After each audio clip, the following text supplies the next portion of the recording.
நான் முதல்வன் போட்டித் தேர்வு பிரிவு மற்றும் all India civil service coaching centre இருவரும் இணைந்து நடத்தும் UPSC civil service 2024 mock test சீரியஸுக்கு தான் இன்றைக்கி நம்ம வந்திருக்கோம். ஸோ இன்றைக்கி இதில் நம்ம பார்க்கக்கூடிய விஷயங்கள் என்ன அப்படின்னு பார்த்தீங்கன்னா இந்தியன் பாலிட்டி டெஸ்ட் டிஸ்கஷன் தான். So Indian polity test discussion அப்படிங்கிறது எத்தனை கொஸ்டின்ஸ், தட் இஸ் எத்தனை டெஸ்ட் இதில் நம்ம கண்டக்ட் பண்ண போகிறோம், இதை பற்றின ஒரு பேசிக்ஸ் பார்த்துடலாம். தென் கொஸ்டினில் என்னென்ன மாதிரி கேட்டிருக்கோம் அப்படிங்கிற விஷயங்களையும் அப்சர்வ் பண்ணிவிட்டு டேரெக்டாக என்ன பண்ணிடலாம், டெஸ்ட் டிஸ்கஷனுக்குள்ளே போயிடலாம். உங்களுக்கு இந்த டெஸ்ட் சீரியஸ்க்கான ஷெட்யூலு, இந்த டெஸ்ட்டு எப்படி அப்ரோச் பண்ணுற விதம், அது எல்லாமே உங்களுக்கு ஒரு வீடியோவாக இதுக்கு முன்னாடியே போடப்பட்டிருக்கும். ஸோ இன்றைக்கி நம்ம பார்க்க போகிறது இந்தியன் பாலிட்டியில் டோட்டல் நம்பர் ஆஃப் டெஸ்ட் எத்தனை இருக்குது, அந்த டெஸ்ட்டில் ஃபஸ்ட்டு டெஸ்ட்டு பற்றின டிஸ்கஷன் தான் இன்றைக்கி நம்ம பார்க்க போகிறது. ஸோ ஓவராலாக பார்த்தா அப்படின்னு பார்த்தோம்னா இந்தியன் பாலிட்டியை பொறுத்தவரைக்கு 3 டெஸ்ட் கண்டக்ட் பண்ணுறோம். ஸோ இந்த 3 டெஸ்ட்டில் பார்த்தீங்கன்னா டெஸ்ட் 1 அப்படிங்கிறது எங்கேருந்து ஸ்டார்ட் பண்ணப்படுறது அப்படின்னா historical underpinnings of the constitution to fundamental duties தான். ஸோ ஹிஸ்டாரிக்கல் அண்டர்பின்னிங்ஸ் நமக்கு ஆல்ரெடி தெரிஞ்சிருக்கும். ஓகே, எங்கேருந்து ஸ்டார்ட் ஆகும் அப்படின்னா ஃப்ரம் 1773 ரெகுலேட்டிங் ஆக்ட்லேருந்து இண்டிபெண்டன்ஸ் ஆக்ட் 1947 வரைக்கும். ஸோ இதிலிருந்து ஸ்டார்ட் பண்ணி அதுக்கு அடுத்த சிலபஸாக பார்த்தோம்னா salient features of the Indian constitution இருக்கும், அடுத்து ப்ரியாம்பிள் இருக்கும், அடுத்து சிட்டிசன்ஷிப் இருக்கும், அடுத்து யூனியன் அண்ட் டெரிட்டரிஸ், சிட்டிசன்ஷிப், அதுக்கப்புறம் fundamental rights and fundamental duties, directive principles of state policy. So இந்த சிலபஸ் எல்லாமே எதுக்குள்ளே கவர் ஆகிருக்கும் அப்படின்னு பார்த்தீங்கன்னா ஃபஸ்ட்டு டெஸ்ட் 1 இருக்கும், அதுதான் இன்றைக்கி நம்ம பார்க்க போகிறது. ஓகே, டெஸ்ட் 2 என்ன அப்படின்னு பார்த்தீங்கன்னா separation of power and division of power. That is separation of power அப்படிங்கிறது that is legislative, executive and judiciary. So இது எதை பற்றினது அப்படின்னு பார்த்தீங்கன்னா யூஸ்வலாக இருக்கக்கூடிய எக்ஸிக்யூட்டிவ் செட்டப் இந்தியன் கான்ஸ்டியூஷனில் எப்படி இருக்குது with respect to union, with respect to state. அதே மாதிரி லெஜிஸ்லேட்டிவ் செட்டப் எப்படி இருக்குது இந்தியாவில் with respect to union, with respect to state. அதே மாதிரி ஜுடிஷியரியை பொறுத்தளவுக்கு இன்டகிரேட்டட் ஜுடிஷியரி. ஸோ இதுதான் இருக்கிறதுலே மோஸ்ட் இம்பார்ட்டன்ட் ஏரியா அப்படின்னு சொல்ல முடியும். தட் இஸ் ஃபர்ஸ்ட் ப்ரிஃபரன்ஸ் இதுக்கும், செகண்ட் ப்ரிஃபரன்ஸ் இதுக்கும் கொடுப்பாங்க. ஓகே, ஏன்னா நம்பர் ஆஃப் கொஸ்டின்ஸ் கேட்கக்கூடிய ஏரியா அதிகமாக இருக்கிறது இந்த பர்டிகுலர் ஏரியாவில் தான். செகண்ட் இதை நம்ம ஃபோக்கஸ் பண்ண வேண்டியது. பட் ஆர்டர் படி பார்க்கும்போது இது டெஸ்ட் 1 ஏன் பண்ணுறோம் அப்படின்னு பார்த்தீங்கன்னா இதுதான் ஸ்டார்ட் பண்ணும்போது ஒரு இனிஷியேட்டிவாக இருக்கும் அப்படிங்கிறதுக்காக தான். தென் தேர்ட் டெஸ்ட்டை பொறுத்தளவுக்கு remaining areas that is local self government and urban local bodies cover ஆயிரும். Then special provisions with respect to union territory, schedule 5, 6. So schedule ஏரியாஸில் தொடர்ந்து கொஸ்டின்ஸ் இருந்துகிட்டே இருக்கு இல்லையா. ஸோ அதனால் அதை கொஞ்சம் ஸ்பெஷல் எம்ஃபசைஸ் பண்ண வேண்டியது இருக்குது. அடுத்து with respect to central and state relation. Okay, இங்கேயும் பார்க்கலாம், பட் இந்த சிலபஸ் ரொம்ப அதிகமாக இருக்கிறனால இங்கே கொண்டு வந்து வச்சிருக்கு சென்ட்ரல் ஸ்டேட் ரிலேஷனை. தென் கடைசியாக constitutional and non constitutional bodies, electoral reforms, RTI act, citizen charters, இந்த மாதிரி ஏரியாஸ் எல்லாமே உங்களுக்கு டெஸ்ட் 3 கவர் ஆகும். ஸோ டெஸ்ட் 1 தான் இன்றைக்கி நம்ம பார்க்க போகிற ஏரியா. ஸோ டெஸ்ட் 1 பொறுத்தளவுக்கு நான் ஆல்ரெடி சொன்ன மாதிரி எப்படி கேட்கப்பட்டிருக்கு அப்படின்னு பார்த்தீங்கன்னா ஹிஸ்டாரிக்கல் அண்டர்பின்னிங்ஸில் இருந்து டில் ஃபண்டமெண்டல் டியூட்டிஸ் வரைக்கும். அப்போ இந்த ஏரியாஸில் முக்கியமாக இங்கே இருக்கக்கூடிய கொஸ்டின்ஸ் எல்லாமே எதை பேஸ் பண்ணி எடுக்கப்பட்டது அப்படின்னு பார்த்தீங்கன்னா that is previous year questions தான். ஸோ ப்ரீவியஸ் இயர் கொஸ்டின்ஸில் என்னென்ன இருக்குதோ அதை பேஸ் பண்ணி ஒரு ரிசம்பிளன்ஸை தான் இங்கே இருக்கக்கூடிய கொஸ்டின்ஸ் எல்லாமே இருக்குது. ஸோ அப்போ 1 by 1 பார்க்குறதுங்கிறது ஸ்டார்ட் பண்ணிடலாம். But before that questions shuffle ஆகிருக்கும். கொஸ்டின் சஃபுல் ஆகிறதுக்கான ரீசன் என்ன அப்படின்னு பார்த்தீங்கன்னா அந்த அலைன்மெண்ட் தான். தட் இஸ் ஒரு கோர்வையாக வரணும் அப்படிங்கிறதுக்காண்டி தான் அந்த கொஸ்டினை சஃபுல் பண்ணியிருப்போம். ஸோ இங்கே உங்களுக்கு டிஸ்பிளேல இருக்கும்போது அந்த நம்பர் டிஸ்பிளே ஆயிரும். இப்போ நம்ம டிஸ்கஸ் பண்ண ஏரியா 46th கொஸ்டின் ஏன் டிஸ்கஸ் பண்ணுறோம், ஏன் ஃபர்ஸ்ட்டு டிஸ்கஸ் பண்ணல அப்படின்னா 46th it's start from the historical underpinnings. So அது மாதிரி உங்களுக்கு எல்லாத்துலேயுமே இங்கே நம்பர்ஸ் 46 இருக்கு இல்லையா, இதுதான் கொஸ்டினோட நம்பர். ஸோ இந்த கொஸ்டினோட நம்பர்ஸை வச்சுக்கிட்டு நீங்கள் என்ன பண்ணிக்கலாம் அப்படின்னா எங்கே போய்கிட்டு இருக்கோம் அப்படிங்கிறது you can access. So first start பண்ணிடலாம் from question 1 that is 46th கொஸ்டின்லேருந்து ஸ்டார்ட் பண்ணலாம். ஸோ 46th கொஸ்டினோட டிமாண்ட் என்ன அப்படின்னு பார்த்தீங்கன்னா it question on the government of India act 1953. So government of India act 1853 இவங்க கேட்கக்கூடிய கேள்வி என்ன அப்படின்னு பார்த்தீங்கன்னா this act entered the activities of the East Indian company as a commercial body. So commercial பாடியாக இதோட ஆக்டிவிட்டீஸ் எண்டட் அட் 1853 அப்படின்னு கேட்டால் நோ, இட் இஸ் ராங். ஏன் அப்படின்னு பார்த்தீங்கன்னா நம்ம ஆல்ரெடி பார்த்துருப்போம் 1813 they bring on certain level of restriction on the East Indian companies trade. That is trade ப்ரிவிலேஜில் ஒரு ரெஸ்ட்ரிக்ஷன் இம்போஸ் பண்ணியிருப்பாங்க. தட் இஸ் மோனோபோலியை அபாலிஷ் பண்ணிடுவாங்க. எக்ஸப்ட் ட்ரீ அண்டு சைனாவோட நடக்கக்கூடிய ட்ரேடில் மோனோபோலி இருக்கும். ஸோ 1833 கம்ப்ளீட்டாகவே என்ன பண்ணியிருப்பாங்க அப்படின்னு பார்த்தீங்கன்னா அபாலிஷ் பண்ணியிருப்பாங்க. ஸோ அப்போது அபாலிஷ் பண்ணது with respect to East Indian கம்பெனியோட கமர்ஷியல் பாடியாக எப்போ அபாலிஷ் பண்ணியிருப்பாங்கன்னா 1833 பண்ணியிருப்பாங்க. அப்போ first statement wrong. Okay, second statement அப்படிங்கிறது the constitutional position of the British territory was explicitly defined for the first time. So எக்ஸ்பிளிசிட்டாக டிஃபைன் பண்ணது எந்த ஆக்டில் அப்படின்னு பார்த்தீங்கன்னா 1813 ஆக்டில் தான் பண்ணியிருப்பாங்க. ஸோ அப்போ இந்த ஸ்டேட்மெண்ட்டும் wrong. So answer is neither one nor two. Okay, so ஏன் இந்த 1853 எஸ்பை பண்ணி கேட்டிருக்கோம் அப்படின்னு பார்த்தீங்கன்னா, இது வரைக்கும் கடந்த ஒரு 10-15 வருஷத்தில் கேட்ட கொஸ்டின்ஸில் மோஸ்ட்லி அவங்க டிமாண்ட் எங்கே இருந்திருக்கு அப்படின்னு பார்த்தீங்கன்னா, வித் ரெஸ்பெக்ட் டு 1813, 1833, 1853 இந்த சார்ட்டர் ஆக்டுக்குள்ளே தான் இருக்குது. அவ்வளோதான். 1794 பிட்ஸ் இந்தியா ஆக்டை வச்சு ஒரே ஒரு மட்டும் கேட்டிருக்காங்க. ஸோ அப்போது இதில் நீங்கள் பார்க்கக்கூடிய விஷயங்கள் என்ன அப்படின்னு பார்த்தீங்கன்னா, மோர் எம்பசைஸ் ஆன் தீஸ் ஆக்ட்ஸ். அந்த சார்ட்டர் ஆக்டுக்கு அதிகமான இம்பார்ட்டன்ஸ் கொடுங்க. ஸோ இது ஃபர்ஸ்ட் கொஸ்டினை பொறுத்தளவுக்கு answer that is neither one nor two. அடுத்த கொஸ்டின் போகலாம். Which of the following act for the first time separated the executive and legislative function of the governor council? Okay, so governor council ஓட ஃபங்க்ஷனில் எப்போ first time executive legislative ரெண்டையும் separate பண்ணியிருப்பாங்க அப்படிங்கிறது தான் question. So இதுக்கான answer பார்த்தீங்கன்னா charter act 1853. இதுதான் லாஸ்ட் சார்ட்டர் ஆக்ட்னு சொல்லுவாங்க. ஸோ 1853 தான் ஃபர்ஸ்ட் டைம் என்ன பண்ணியிருப்பாங்க அப்படின்னு பார்த்தீங்கன்னா, எக்ஸிக்யூட்டிவ் லெஜிஸ்லேட்டிவ் ஃபங்க்ஷன் ரெண்டையும் எக்ஸிக்யூட்டிவ் கவுன்சிலேருந்து டிவைட் பண்ணி வச்சிருப்பாங்க. இதோட ஒரு அட்வான்ஸ்டு வெர்ஷன் தான் 1861 எம்பீரியல் லெஜிஸ்லேட்டிவ் கவுன்சில் இதெல்லாம் ஃபார்ம் ஆகிறது. ஸோ அப்போ இந்த கொஸ்டினை பொறுத்தளவுக்கு இதுக்கான ஆன்சர் என்ன அப்படின்னு பார்த்தீங்கன்னா, சார்ட்டர் ஆக்ட் 1853 தான். ஓகே, இந்த நெக்ஸ்ட் கொஸ்டின் போயிடலாம். 48. ஸோ இந்த context of historical underpinnings of the Indian Constitution, which of the following act introduced on ordinances? So ordinance அப்படிங்கிறது இன்னைக்கு அவசர கால சட்டம்னு சொல்கிறோம் இல்லையா? ஸோ அதை எந்த ஆக்டில் ஃபர்ஸ்ட் டைம் இன்ட்ரடியூஸ் பண்ணியிருப்பாங்க அப்படிங்கிறது இது இந்த கொஸ்டினோட டிமாண்ட். ஸோ இதுக்கான ஆன்சர் என்ன அப்படின்னு பார்த்தீங்கன்னா, இந்தியன் கவுன்சில் ஆக்ட் 1861 தான். ஓகே, ஸோ ஏன் இதை எம்ஃபசைஸ் பண்ணுறோம் அப்படின்னு பார்த்தீங்கன்னா, இது மாதிரி ஒரு கொஸ்டின் கேட்டிருக்காங்க.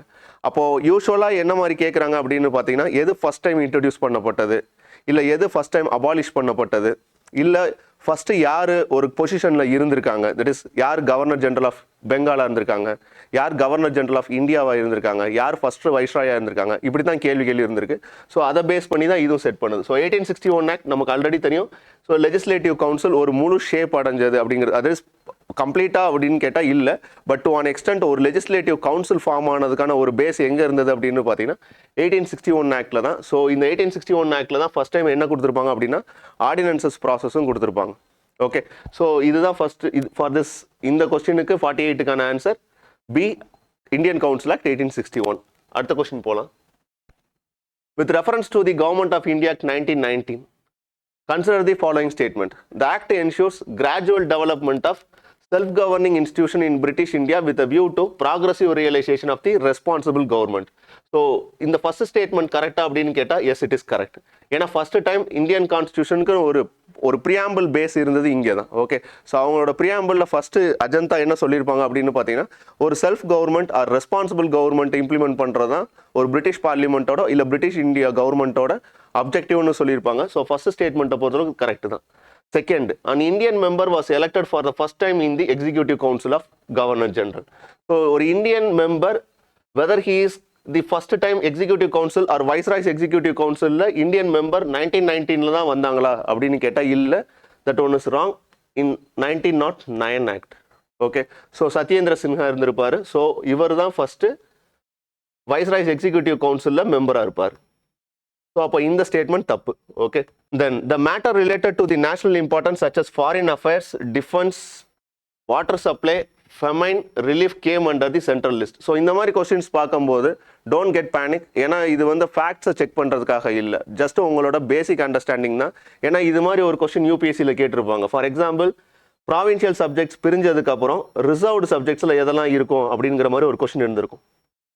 ஓகே, ஸோ ப்ராவின்ஷியல் சப்ஜெக்ட்ஸ் பிரிக்கும் போது டிரான்ஸ்போர்ட் சப்ஜெக்ட்ஸ், ரிசர்வ்டு சப்ஜெக்ட்ஸ்னு இருந்திருக்கும் 1919. அப்போ இந்த ரிசர்வ்டு சப்ஜெக்ட்ஸில் எதெல்லாம் வச்சிருப்பாங்க, டிரான்ஸ்போர்ட் சப்ஜெக்ட்ஸில் எதெல்லாம் இருக்கும் அப்படின்னு சொல்லி ஒரு கொஸ்டின் கேட்டிருப்பாங்க. அதில் ஈவன் லோக்கல் செல்ஃப் கவர்மெண்ட்டை மட்டும் நீங்கள் எடுத்தீங்கன்னா, ஏன்னா ரிசர்வ்டு சப்ஜெக்ட்ஸில் இருந்திருக்காது. அது லோக்கல் செல்ஃப் கவர்மெண்ட்டுங்கிறது யூஸ்வலாக நம்ம பார்த்தாலே தெரியும். அது மற்ற இருக்கிற விஷயங்கள் லா அண்ட் ஆர்டர் இதெல்லாம் பார்க்க கொஞ்சம் நம்ம கண்ட்ரோலில் இருக்கிற மாதிரி தெரியும். பட் இந்த ரிசர்வ்டு சப்ஜெக்ட்ஸ்குள்ளே லோக்கல் செல்ஃப் கவர்மெண்ட் இருக்குமா அப்படின்னு கேட்டால் இல்லை. ஸோ அப்படி ஆப்வியஸ்லி அந்த ஒரு ஸ்டேட்மெண்ட்டை நீங்கள் எலிமினேட் பண்ணியிருந்தீங்கனாலே அந்த கொஸ்டினுக்கான ஆன்சர் வந்திருக்கும். அதே மாதிரி தான் இங்கேயும் ஜஸ்ட் கொஞ்சம் அண்டர்ஸ்டாண்ட் பண்ணி பாருங்கள், ஃபேக்ட்ஸை பார்த்து யோசிக்காதீங்க. இதெல்லாம் மெமரைஸ் பண்ணணுமா அப்படின்னா அது இல்லை அப்ஜெக்டிவ். ஃபாரின் அஃபேர்ஸ் வரைக்கும் டிஃபென்ஸ் ஓகே, பட் வாட்டர் சப்ளைலாம் நேஷனல் இம்பார்ட்டன்ஸில் இன் மேட்டர்ஸ் ஆஃப் சென்ட்ரல் லிஸ்ட்டில் வச்சிருக்க முடியுமான்னு கேட்டால் no, it is not. Okay, so famine relief இதெல்லாம் ஆப்வியஸ்லி யாரோட சப்ஜெக்ட்ஸில் தான் இருக்கும் அப்படின்னா ஸ்டேட் சப்ஜெக்டில் தான் இருக்கும். இன்றைக்கி அதுதான் அப்ளிகபிளாக இருக்கும். அப்போ இதெல்லாம் பார்க்கும்போது ஃபேக்ட்ஸை பார்த்து பயப்படாதீங்க, ஜஸ்ட் ஃபார் லாஜிக்கல் அண்டர்ஸ்டாண்டிங்காண்டி தான் இந்த கொஸ்டின் செட் பண்ணது. ஸோ தேர்ட் ஸ்டேட்மெண்ட்டை பொறுத்தளவுக்கு இட் இஸ் ராங். ஓகே, அப்போ answer is only one statement is correct. So இது வித் ரெஸ்பெக்ட் டு 49ஓட answer only one.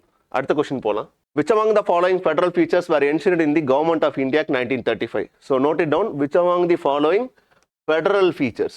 Okay, so federal features எதெல்லாம் enshrined in the Government of India Act 1935 கேட்டிருக்காங்க. So federal features அப்படிங்கிறது நம்ம யூஸ்வலாக என்ன சொல்லுவோம்?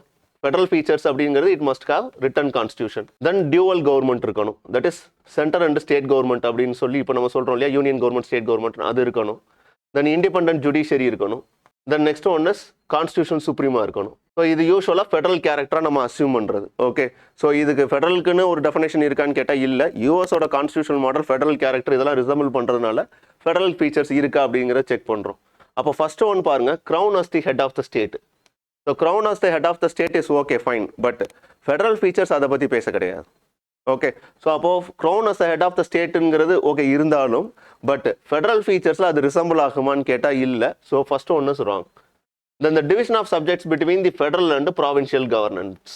ஸோ அதுதான் இந்த டிவிஷன் ஆஃப் பவர் அப்படிங்கிறது கிட்டத்தட்ட இந்த டியூவல் கவர்மெண்ட் ரிட்டன் கான்ஸ்டியூஷன் இருக்கக்கூடிய செப்பரேஷன் தான். ஸோ இந்த statement correct. Okay, then third one, federal court to interpret the provision of the act. So இது ஒரு முக்கியமான ஈவெண்ட் தான், ஃபெடரல் கோர்ட் எஸ்டாப்ளிஷ் பண்ணியிருப்பாங்க. ஸோ இட் ஆல்சோ ரிசம்பிள்ஸ் தான் இண்டிபெண்டன்ட் ஜுடிஷியரி. ஸோ இதுவும் ரிசம்பிள் ஆகுது. அப்போ second and third it resembles the character of federal features which was enshrined in the Government of India Act 1935. So answer is B 2 and 3. Okay, so next போலாம். Which among the following acts were repealed by Article 395 of the Constitution of India? So Article 395 of the Constitution of India எதெல்லாம் repeal பண்ணுச்சு அப்படிங்கிறதான் question.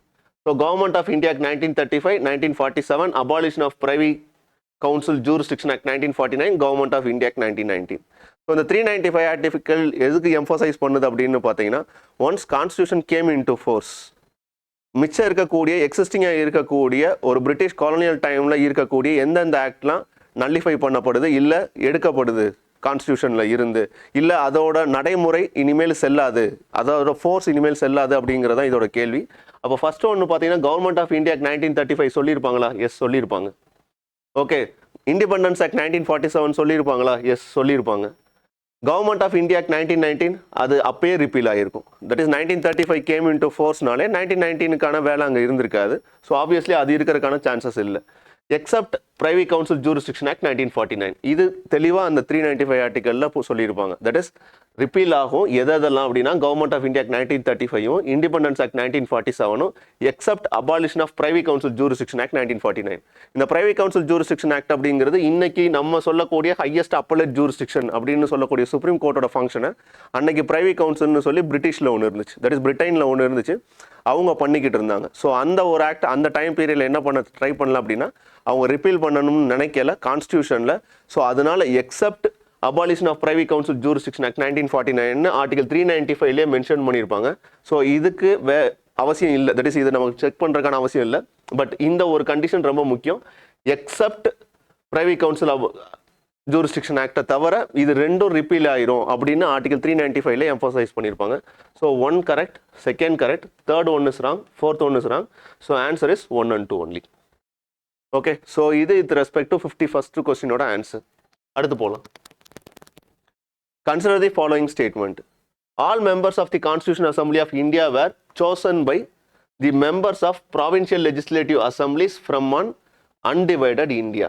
So question என்னவா கேட்டிருக்காங்க அப்படின்னு பார்த்தீங்கன்னா constitution அசம்பிளியோட மெம்பர்ஷிப்பை பற்றி questions கேட்டிருக்காங்க. ஓகே, ஸோ கான்ஸ்டியூஷன் அசம்பிளியில் மெம்பர்ஸ் எப்படி எலெக்ட் பண்ணப்பட்டிருந்தாங்க அப்படின்னு பார்த்தீங்கன்னா through by means of provincial legislative assemblies, அவங்க எலெக்ட் பண்ண பர்சன்ஸ் தான். இன்றைக்கி எப்படி ராஜ்யசபா இல்லை சீட் ஷேரிங் நடந்திருக்கோ அதே மாதிரி தான் அன்னைக்கு நடந்துச்சு. ஓகே, அப்போ ப்ராவின்ஷியல் லெஜிஸ்லேட்டிவ் கவுன்சிலில் மெம்பர்ஸ் அப்படின்னு வரும்போது இந்த கான்ஸ்டியூஷன் அசம்பிளியோட மெம்பர்ஸை எப்படி தேர்ந்தெடுக்கப்பட்டாங்க அப்படின்னு பார்த்தீங்கன்னா ஒன்று by means of provincial legislative அசம்பிளிஸில் இருந்து ஃப்ரம் அன் அன்டிவைடட் ஃபேமிலியில் were chosen by members of the provincial அப்படிங்கிறது ஒரு ஹாஃப் கரெக்ட் தான். But it also includes princely states. So அவங்க தே நாமினேட்டட். அப்போது all members of the constitution அசம்பிளின்னு வரும்போது இந்த ஸ்டேட்மெண்ட் என்னவாகுது அப்படின்னா ராங் அப்படின்னு சொல்லப்படுது. So first statement is wrong. ஏன்னா ஆல் மெம்பர்ஸ் கிடையாது, கான்ஸ்டியூஷன் அசம்பிளியில் it also includes members through by elected and also by nominated from the princely states. So அப்போ ஃபர்ஸ்ட் ஸ்டேட்மெண்ட் ராங். செகண்ட் ஸ்டேட்மெண்ட்டை பொறுத்தவரைக்கும் as per the cabinet mission plan 1946, those members who were elected from the territories of Pakistan ceased to be the member of the Constitutional Assembly. இது cabinet mission plan 1946ல இருக்குமான்னு கேட்டால் இல்லை. எந்த பிளானில் இருக்கும் அப்படின்னு பார்த்தீங்கன்னா மவுண்ட் பேட்டன் பிளானில் இருக்கும். ஸோ மவுண்ட் பேட்டன் பிளானில் தான் இந்த ஃபீச்சர் இருக்கும். ஸோ மவுண்ட் பேட்டன் பிளான்னு சொல்லலாம், இல்லை ஜூன் 3 பிளான்னு சொல்லலாம், இல்லை டிக்கி பர்ட் பிளான்னு சொல்லலாம். ஸோ இந்த பிளானில் தான் என்ன சொல்லியிருப்பாங்க அப்படின்னு பார்த்தீங்கன்னா territories once Pakistan seize ஆனதுக்கப்புறம் they can have the right to make their own constitution assembly or dominion அப்படிங்கிறத அங்கே தான் எம்ஃபசைஸ் பண்ணியிருப்பாங்களோ தவிர இல்லை சொல்லியிருப்பாங்களோ தவிர கேபினட் மிஷன் பிளானில் சொல்லியிருக்க மாட்டாங்க. So answer for this question is A1 only. So இதெல்லாம் ஏன் இந்த கொஸ்டின்ஸ்லாம் கேட்குறோம் அப்படின்னு பார்த்தீங்கன்னா ஆல்ரெடி இதுக்கு முன்னாடி PYQஸில் ப்ரீவியஸ் இயர் கொஸ்டின்ஸில் இந்த மாதிரி பேட்டர்னில் தான் UPSC கொஸ்டின்ஸை செக் பண்ணியிருக்காங்க. ஸோ அந்த ஃபார்மேட்டில் தான் இது தொடர்ந்து இருந்துக்கிட்டே இருக்குது. ஓகே, தென் நெக்ஸ்ட் போகலாம் 53rd கொஸ்டின். ஓகே, ஸோ இது அதோட எக்ஸ்டென்ஷன் தான், தட் இஸ் 52nd எக்ஸ்டென்ஷன் தான் இந்த 53rd question. So the Indian independence act 1947 mainly implemented based on the provisions of, already சொன்னதான் it is based on the provision of Mountbatten plan. So இது already explain பண்ணதான் June 3 பிளான்னு சொல்லலாம், இல்லை டிக்கி PERT பிளான்னு சொல்லலாம், so mount pattern பிளான்னு சொல்லலாம். So இதுதான் provision for the independence act 1947க்கு வே ஃபார்வர்ட் பண்ணது. ஸோ அப்போது இந்த ஃபர்ஸ்ட் கொஸ்டினுக்கு 53க்கான answer A Mountbatten plan தான். அடுத்த கொஸ்டின் போகலாம். ஸோ இது மேட்ச் த ஃபாலோயிங். இது யூஸ்வலாக எல்லா PYQஸ்லையும் கேட்கக்கூடிய ஒன்று தான். ஆஃப்லைட் இந்த மாதிரி கொஸ்டின்ஸ் இப்போ கேட்குறது இல்லாட்டினாலும் ஒரு டைம் பீரியடில் இதெல்லாம் கேட்டுக்கிட்டு தான் இருந்திருக்காங்க. ஸோ திருப்பி வர்றதுக்கான பாசிபிலிட்டிஸ் இருக்கான்னு கேட்டால் இருக்குது.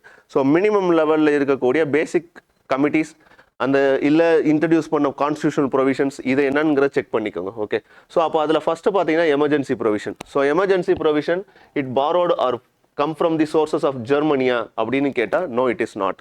ஏன்னா எமர்ஜென்சி ப்ரொவிஷனை பொறுத்தளவுக்கு சஸ்பென்ஷன் ஆஃப் எமர்ஜென்சி ப்ரொவிஷன் தான் it come from the that is fundamental right suspension சொல்கிறோம் இல்லையா, article 19 other provisions in article 359. So இதெல்லாம் 358 and 359 suspension of fundamental rights இருக்கு இல்லையா, இந்த ப்ரொவிஷன் தான் எங்கேருந்து எடுத்துகிட்டு வந்தோம் அப்படின்னு பார்த்தீங்கன்னா ஜெர்மனிலேருந்து எடுத்துகிட்டு வந்தோம். எமர்ஜென்சி ப்ரொவிஷன்ஸ் நமக்கு ஆல்ரெடி எதில் எம்ஃபசைஸ் பண்ணப்பட்டிருந்தது, தட் இஸ் இருந்திருக்கு அப்படின்னு பார்த்தீங்கன்னா கவர்மெண்ட் ஆஃப் இந்தியாக்கு 1935 இருந்திருக்கு. ஓகே, ஸோ அப்போ first one is wrong. The idea of residual power it come from the Canada அப்படின்னு கேட்டீங்கன்னா yes it is. Residual power பொறுத்தளவுக்கு ஐடியா from the Canada தான். Procedure established by law. So procedure established by law already நமக்கு தெரியும், that is come from the Britain, that is British Parliament. Okay, then law making procedure Government of India Act 1935 கேட்டா no, it is Government of India Act, இது British. So இதை பொறுத்தளவுக்கு இது wrong, this one is wrong, then இதுவும் wrong. So answer is only one. So இது மட்டும்தான் correct. Okay, மிச்சம் எல்லாமே ஸ்வாப் பண்ணியிருக்கு. ஸோ நெக்ஸ்ட் கொஸ்டின் போகலாம். இதெல்லாம் பேசிக் ஃபேக்ட்ஸ் தான், இதில் ஒன்றும் செக் பண்ணுறதுக்கு இல்லை. அடுத்து போகலாம். Consider the following purse. So இது வித் ரெஸ்பெக்ட் டு கமிட்டிஸ், அந்த கமிட்டிஸோட சேர்மன் யார், இதுவும் ஒரு 5 to 6 கமிட்டிஸ் தான் ரொம்ப முக்கியமான கமிட்டி. அதை மட்டும் அட்லீஸ்ட் ஃபாலோ பண்ணிட்டு போங்க. இது மாதிரி கேட்டிருக்காங்களான்னு கேட்டால் நான் இப்பயும் சொல்கிறேன், இந்த மாதிரி கொஸ்டின்ஸ் இந்த டைம் பீரியடில் இல்லை, பட் கேட்கறதுக்கான பாசிபிலிட்டிஸ் இருக்குது அப்படின்னா இதை தாண்டி போகிறதுக்கான சான்சஸ் இல்லை. அப்போ committee on the rights of minorities, committee on the rights of minorities அப்படிங்கிறது it is not Maulana Abul Kalam Azad, it is Sardar Patel. So union constitution committee பொறுத்தளவுக்கு it is Rajendra Prasad, yes it is. Okay, provincial constitution committee Rajendra Prasad கிடையாது, Jawaharlal Nehru. Okay, union constitution committee it is Jawaharlal Nehru. Provincial constitution committee it is Vallabhbhai Patel, yes it is Vallabhbhai Patel, correct. Then steering committee பொறுத்தளவுக்கு it is Rajendra Prasad. So இது ரெண்டும் swap ஆயிருக்கு.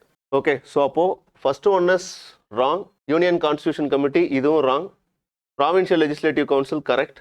Steering committee wrong. So answer is only one pair. So இதெல்லாம் basic facts தான்.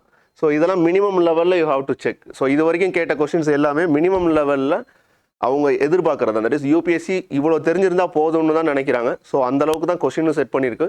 So அதை base பண்ணி நீங்கள் work out பண்ணிட்டு வாங்க. So 55th question is okay. Then இது வரைக்கும் ஓரளவுக்கு கன்சாலிடேட் பண்ணியிருப்போம். ஓகே, ஸோ அடுத்து ஃபஸ்ட்டு கொஸ்டினுக்கு போயிருங்க. ஓகே, ஸோ இது வரைக்கும் 55 வரைக்கும் உங்களுக்கு ஒரு கண்டினியூட்டி கிடச்சிருக்கும். ஸோ ஒரு 15 கொஸ்டின்ஸ் டிஸ்கஸ் பண்ணியிருக்கோம் இல்லையா.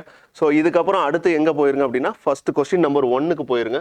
ஏன்னா இது அதோட கண்டினியூஷன் தான். Okay, so consider the following statement with respect to Indian independence act 1947. So independence act 1947ஓட கண்டினியூஷன் தான் இங்கே கேட்டிருக்கு. தட் இஸ் ஹிஸ்டாரிக்கல் அண்டர்பின்னிங்ஸோட கண்டினியூஷன் தான் இங்கேயும் கேட்டிருக்கப்பட்டிருக்கு. ஸோ ஃபஸ்ட்டு ஸ்டேட்மெண்ட் பாருங்கள். It abolish the office of viceroy and provided for the each dominion a governor general. So independence ஆக்டில் இது சொல்லப்பட்டிருக்கா அப்படின்னு கேட்டால் yes it is. First statement correct தான். The Constitution Assembly can repeal this act only with an approval from British Parliament. So then it doesn't mean, okay, so Independence Act oda objective அது question பண்ற மாதிரி தான் இந்த statement இருக்கு. Constitution Assembly can repeal this act only with an approval from the British Parliament ன்னு கேட்டா then no, it is not. Okay, so ஏன்னா இங்க வந்து it doesn't mean any sovereignty. So sovereign power already they give it in the time of independence act 1947லே கொடுத்துட்டாங்க. அப்போ independence act 1947ஓ இல்லை other constitution assembly form பண்ண விஷயங்களை repeal பண்ணுறதுக்கோ இல்லை நியூ கான்ஸ்டியூஷன் அசம்பிளியோ இல்லை பார்லிமெண்ட்டோட நியூ மெம்பர்ஸை கொண்டு வர்றதுக்கோ பிரிட்டிஷ் பார்லிமெண்ட்டோட அப்ரூவல் தேவையான்னு கேட்டால் நோ இட் இஸ். இது ஜஸ்ட் ஒரு குக்குடப் தான். Okay, so answer for this question is only one. Okay, so one only. So first statement இது தான். Okay, so first question is over. அடுத்த செகண்ட் கொஸ்டின் பாருங்கள். Consider the following statement with reference to the amendment of the Indian Constitution under Article 368. Okay, so Article 368ல amendment பற்றி கேட்டிருக்காங்க. So amendment procedure with respect to Article 368 ஏன் இதுக்குள்ளே இருக்குது அப்படின்னு பார்த்தீங்கன்னா salient featuresல reflect ஆகிறதுனால இந்த ஒரு கொஸ்டின் வச்சிருக்கு. ஓகே, ஸோ பார்க்கலாம் ஸ்டேட்மெண்ட்டை பாருங்கள். Some provisions can be amended through 2/3 majority of the members present and voting and majority of the total membership of the house. So இதில் செக் பண்ணக்கூடிய விஷயங்கள் என்னென்னா மெஜாரிட்டியை செக் பண்ணியிருக்கு first statement. So some provisions of the constitution என்ன சொல்கிறாங்க அப்படின்னு பார்த்தீங்கன்னா அதை நீங்கள் அமெண்ட் பண்ணுறதா இருந்தால் அதுக்கு எவ்வளோ தேவைப்படுது அப்படின்னு பார்த்தீங்கன்னா 2/3 of the members present and voting அன்னைக்கு. ஓகே, தென் அதோட கண்டிஷன் சேர்த்து total membership of the house அப்படின்னா ஒரு 100 மெம்பர்ஸ் இருக்காங்கன்னா அதில் மினிமம் 50 மெம்பர்ஸ்னாச்சுன்னா அந்த இதை அக்செப்ட் பண்ணியிருக்கணும். ஸோ இதுதான் condition. So 2/3 members present and voting plus 50% of the members of the house. So இந்த ஃபர்ஸ்ட் ஸ்டேட்மெண்ட் கரெக்டாக அப்படின்னு கேட்டால் எஸ். இந்த சம் அப்படிங்கிறதுக்கான கொஸ்டின்ஸ்லாம் வருது அப்படின்னா there is an possibilities இருக்குன்னு தான் அர்த்தம். So first statement is correct. Okay, then second பாருங்க. Some provisions can be amended through special majority as per the Article 368 with not less than half of the state ratification. Okay, so இது second type of amendment. நம்ம already 368 check பண்ணியிருந்தீங்கன்னா தெரியும். So first certain amendments in the constitution required statement 1ல சொல்லியிருக்கக்கூடிய record மெஜாரிட்டியோட சில ப்ரொவிஷன்ஸ் இந்த கான்ஸ்டியூஷனை you can amend. So but certain provisions like election to the president or executive power of the president or executive power of the governor or any other with respect to judiciary or representation of houses in the parliament. So இந்த மாதிரி subjects. So இந்த சப்ஜெக்ட்ஸ்க்குலாம் என்ன தேவைப்படும் அப்படின்னு பார்த்தீங்கன்னா state ratification தேவைப்படும். Okay, எதெல்லாம் legislative, executive, judiciary இந்த கெப்பாசிட்டியில் if you going to bring any changes in the constitution. So general okay, legislative, executive, judiciary கெப்பாசிட்டியில் any provisions if you are bringing an amendment அப்படிங்கிற போது கண்டிப்பாக ஸ்டேட்டையும் அஃபெக்ட் பண்ணும். அப்போ ஸ்டேட்டோட ratification வேணுமான்னு கேட்டால் yes. So some provisions required for an 368 இந்த first statement plus இந்த ஸ்டேட் ராட்டிஃபிகேஷனும் அதுக்கு முக்கியம். So second statement is also correct. Okay, then some provisions can be amended through simple majority. So simple majority la under Article 368 பண்ண முடியுமான்னு கேட்டா no, it is not. So simple majority means nothing but the persons that is 50% of the members present and voting. But இங்க Article 368ல Constitution Amendment வேணும் அப்படின்னா 2/3 of the members present and voting இருக்கணும். அப்போ first statement second statement correct, third statement wrong. ஏன் அப்படின்னு பார்த்தீங்கன்னா so simple மெஜாரிட்டியோட பண்ணக்கூடிய procedures அப்படிங்கிறது ஆர்டிகல் 368ல பண்ண முடியாது. ஓகே, ஸோ அப்போ third statement is wrong. So answer is only 2. How many of the above statement is correct? So answer is only 2. Next question போலாம். Consider the following. Okay, independent judiciary, written constitution, all India civil services. How many of the above are the federal features of the Indian constitution? So எதெல்லாம் federal features of the Indian constitution னு கேக்குறோம். Okay, so already federal features of the constitution or federal feature னா என்னங்கறத check பண்ணிருக்கோம். So அதோட resemblance தான் இங்க. So reflection தான். So இதுல independent judiciary reflect of federal feature ஆன்னு கேட்டா yes it is. Written constitution reflects the federal feature ஆன்னு கேட்டா yes it is. All India civil service பொறுத்தவரைக்கும் it is not represent the federal feature of the constitution, whereas it represents the unitary feature of the constitution. So அப்போ இந்த இடத்துல if you want to check அப்படின்னு பார்த்தீங்கன்னா எதெல்லாம் இந்தியாவோட federal ஃபீச்சர்ஸை reflect பண்ணுது, எதெல்லாம் இந்தியாவோட யூனிட்டரி ஃபீச்சர்ஸை ரெஃப்ளெக்ட் பண்ணுது, ஏன் ஒரு குவாசி ஃபெடரல்னு சொல்கிறோம் அப்படின்னா அதுக்கு எதெல்லாம் மீனிங்ஃபுல்லாக இருக்கும் அப்படிங்கிறத செக் பண்ணிக்கோங்க. ஸோ இதை பொறுத்தளவுக்கு இந்த கொஸ்டினுக்கான ஆன்சர் ஒன்லி 2. ஸோ இதுதான் தேர்ட் கொஸ்டினுக்கான ஆன்சர். அடுத்து, which among the following terms were added in the preamble of the Indian Constitution through 42nd Constitutional Amendment Act 1976? So இந்த மாதிரி கொஸ்டின்ஸ் கேட்டிருக்காங்களா அப்படின்னு கேட்டால் எஸ் இட் இஸ். இதுக்கு முன்னாடியும் யூபிஎஸ்சி இந்த மாதிரி கொஸ்டின்ஸ் கேட்டிருக்கு. ஸோ ஓரளவுக்கு நம்ம எதை கவர் பண்ணிட்டோம் அப்படின்னு பார்த்தீங்கன்னா ஹிஸ்டாரிக்கல் அண்டர்பின்னிங்ஸில் இருக்கக்கூடிய ஏரியாஸை கவர் பண்ணியாச்சு. ஸோ ஹிஸ்டாரிக்கல் அண்டர்பின்னிங்ஸில் இவ்வளோ தெரிஞ்சிருந்தால் போதுமா அப்படின்னு கேட்டிங்கன்னா மினிமம் லெவலில் இவ்வளோ தெரிஞ்சிருந்தால் போதும். ஏன்னா கொஸ்டினோட டிமாண்ட் அந்த அளவுக்கு தான் இருக்குது. ஸோ ஓவராலாகவே ஒரு 20 years கொஸ்டின் பேப்பர்ஸில் அவங்க எக்ஸ்பெக்ட் பண்ண ஏரியாஸ்ன்னு பார்த்தீங்கன்னா வித் ரெஸ்பெக்ட் டு ஹிஸ்டாரிக்கல் அண்டர்பின்னிங்ஸில் ஆக்ட்னு கேட்டால் சார்ட்டர் ஆக்டில் 1813, 1833, 1853. ஸோ இதை டிமாண்ட் பண்ணுறாங்க. Then with respect to government of India ஆக்டில் போனால் கவர்மெண்ட் ஆஃப் இந்தியா ஆக்டில் very specific government of India act 1919, 1935 கேட்டிருக்காங்க. இண்டிபெண்டன்ஸ் ஆக்டில் சர்டன் ப்ரொவிஷன்ஸ் லைக் இந்த June 3rd பிளான் இது மாதிரி விஷயங்களை தான் கேட்டிருக்காங்க. ஸோ இதை தாண்டி ரொம்ப காம்ப்ளிகேட்டடான ஸ்டேட்மெண்ட்ஸோ இல்லை ரொம்ப டீட்டெயில்டாக டீட்டெயில் போய் ஒர்க் பண்ணுறதுக்கு அங்கே எதுவும் இல்லை. சாலியன் ஃபீச்சர்ஸ்லையும் இருக்கக்கூடிய விஷயங்கள் இவ்வளோ தான். ப்ரியாம்பிள்லையும் கேட்கப்பட்ட கேள்விகள் ரொம்ப சிம்பிளாக தான் இருக்கும். அதை ஓரளவுக்கு பார்க்கும்போது உங்களுக்கு ஒரு ஐடியா கிடச்சிரும். ஓகே, ஸோ ப்ரியாம்பிளை பொறுத்தளவுக்கு which among the following terms were added in the preamble of the Indian Constitution through 42nd Amendment Act? So 42nd Amendment Actல ப்ரியாம்பிளில் என்னென்ன ப்ரொவிஷன்ஸ்லாம் இன்க்ளூட் பண்ணாங்க அப்படின்னு பார்த்தீங்கன்னா so secular, socialist, fraternity, integrity. Okay, so இதெல்லாம் அவங்க கேட்டது.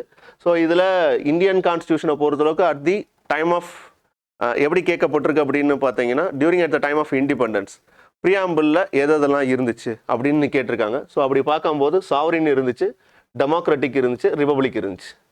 இதுக்கிடையில் 42nd Amendment ஆக்டில் add பண்ணது எதுன்னு பார்த்தீங்கன்னா சோசியலிஸ்ட் அண்ட் செக்குலர். ஸோ இது ரெண்டும் இருக்கான்னு கேட்டால் எஸ் இட் இஸ். ஃப்ரெட்டர்னிட்டியை பொறுத்தளவுக்கு அது ஆல்ரெடி அப்ஜெக்டிவ்ஸில் இருந்தது தான். Sovereign, social, secular, democratic, republic அது ஒரு பக்கம். தென் கீழே அப்ஜெக்டிவ்ஸ்னு வரும்போது justice, liberty, equality, fraternity. So fraternity already இருந்த ஒன்று தான். ஸோ அது இருக்க வாய்ப்பு இல்லை. இன்டெகிரிட்டி ஆஃப் தி நேஷன் அப்படிங்கிறது ஃபீச்சராக ஆட் பண்ணாங்க 42nd Amendment ஆக்டில். So answer is 1, 2 and 4. Okay, so இது கேட்டிருக்காங்களா அப்படின்னா இது மாதிரி கொஸ்டின்ஸ் கேட்டிருக்காங்க. ஓகே, ஸோ இது கொஞ்சம் டீட்டெயிலாக பார்த்துக்கோங்க. Then which among the following features of the Indian Constitution ensures that the government is accountable to the people? So which among the following features in Indian Constitution ensure that government is accountable to the people? So இது ரொம்ப பேசிக்கான question தான். Okay, so இதில் பாருங்கள் note பண்ண வேண்டிய விஷயம் Indian கான்ஸ்டியூஷனில் சொல்லியிருக்கக்கூடிய விஷயங்கள். which among the following features of Indian Constitution ensures the government is accountable to the people? Okay, so Indian கான்ஸ்டியூஷனில் சிஸ்டம் ஆஃப் ரெப்ரஸன்டேட்டிவ் டெமோக்ரஸி இருக்கான்னு கேட்டால் yes it is. Parliament, it reflects the system of representative democracy.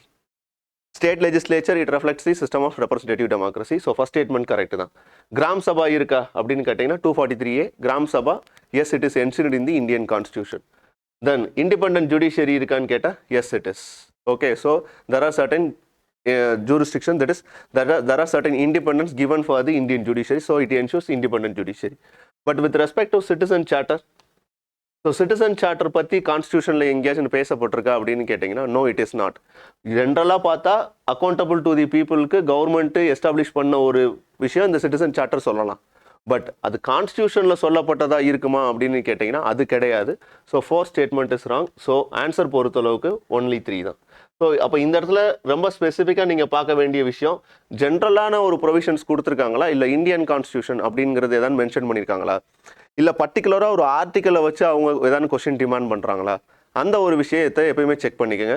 So question read பண்ணும்போது ரொம்ப கேர்ஃபுல்லாக இந்த இடத்துல Indian constitution இருக்கா இல்லையா, இல்லை ஜென்ரலாக கான்ஸ்டியூஷனுங்கிற மாதிரி அப்ரோச் இருக்கா அப்படிங்கிறத எப்பயுமே டைம் அண்ட் அகைன் கொஞ்சம் கொஸ்டின் பண்ணிக்கிட்டே இருங்க. ஸோ இந்த பொறுத்தளவுக்கு ஆன்சர் only 3 தான்.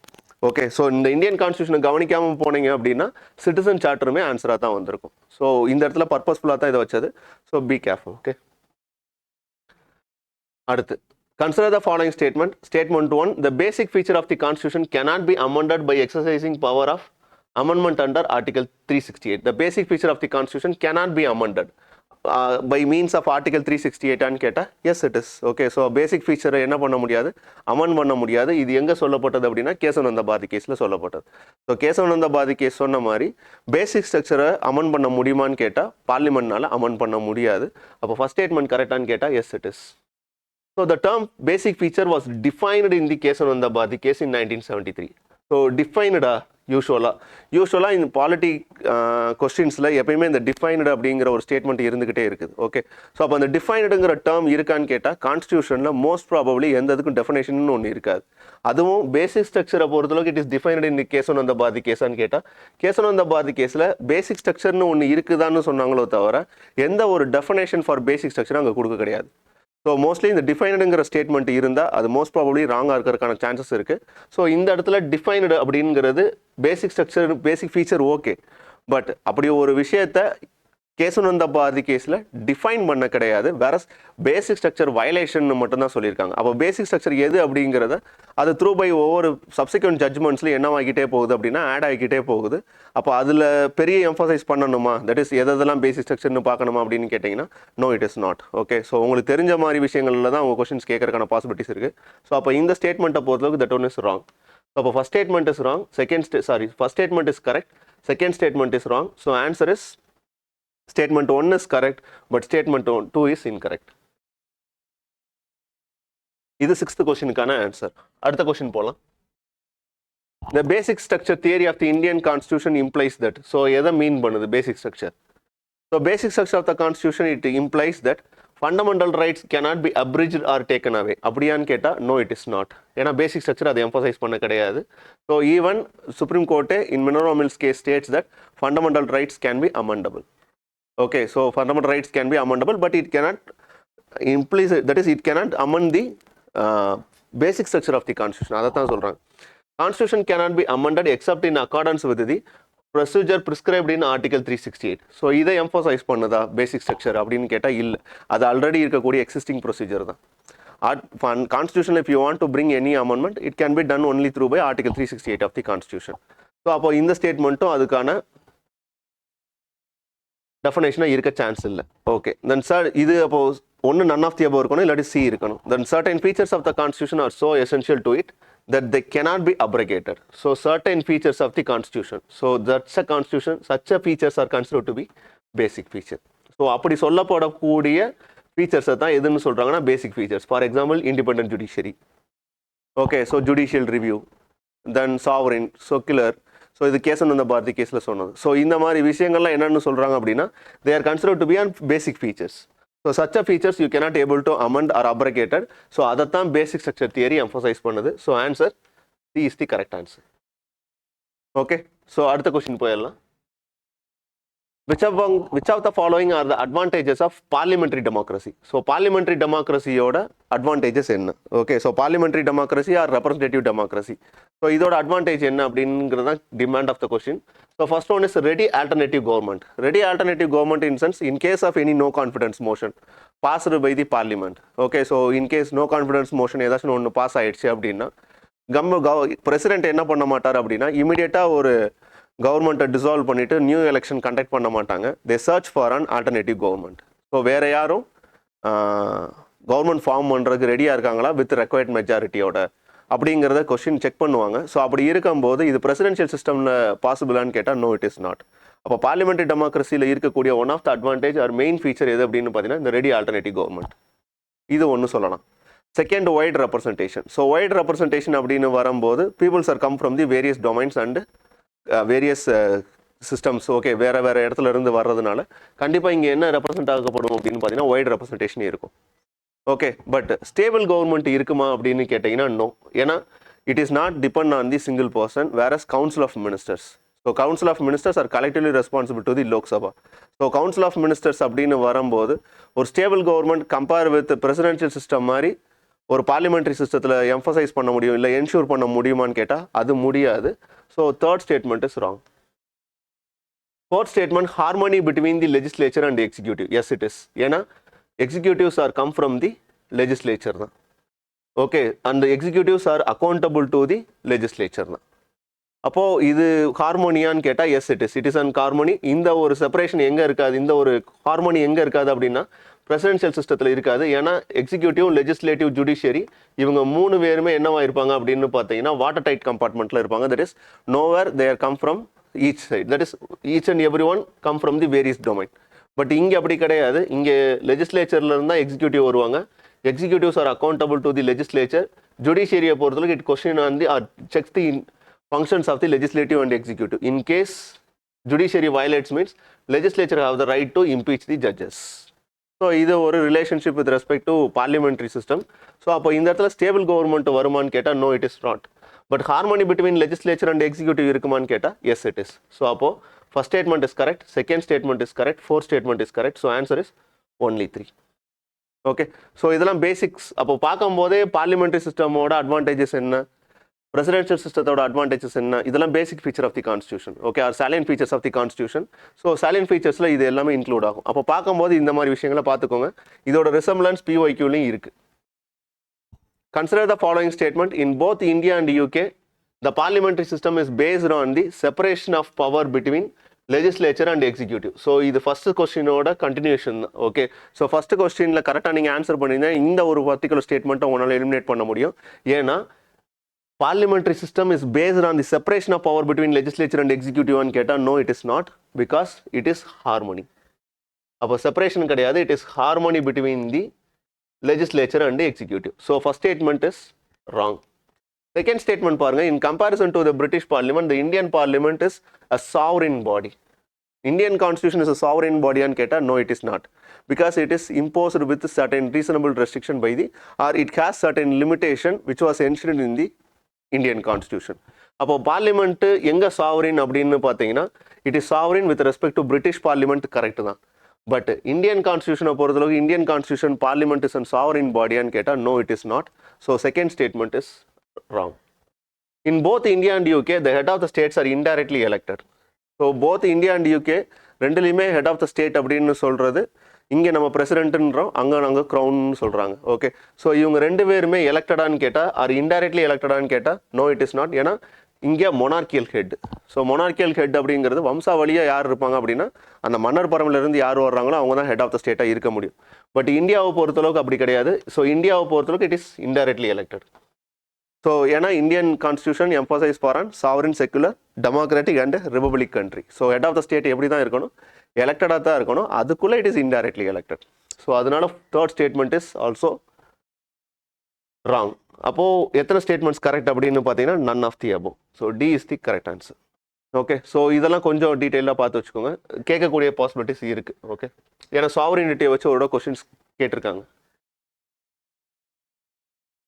Then which among the following feature is common to both Indian and American Federation? So Indian Federationக்கும் American Federationக்கும் காமனான ஃபீச்சர் என்ன அப்படின்னு பார்த்தீங்கன்னா சிங்கிள் சிட்டிசன்ஷிப்பான்னு கேட்டால் no it is not. Okay, ஏன்னா அங்கே அவங்க டியூவல் சிட்டிசன்ஷிப் ஃபாலோ பண்ணுறாங்க. டியூவல் ஜுடிஷியரியான்னு கேட்டால் இல்லை, இந்தியாவை பொறுத்தவரைக்கும் இங்கே இன்டகிரேட்டட் ஜுடிஷியரி, அங்கே டியூவல் ஜுடிஷியரி. ஸோ இந்த இதுவும் தப்பு தான்.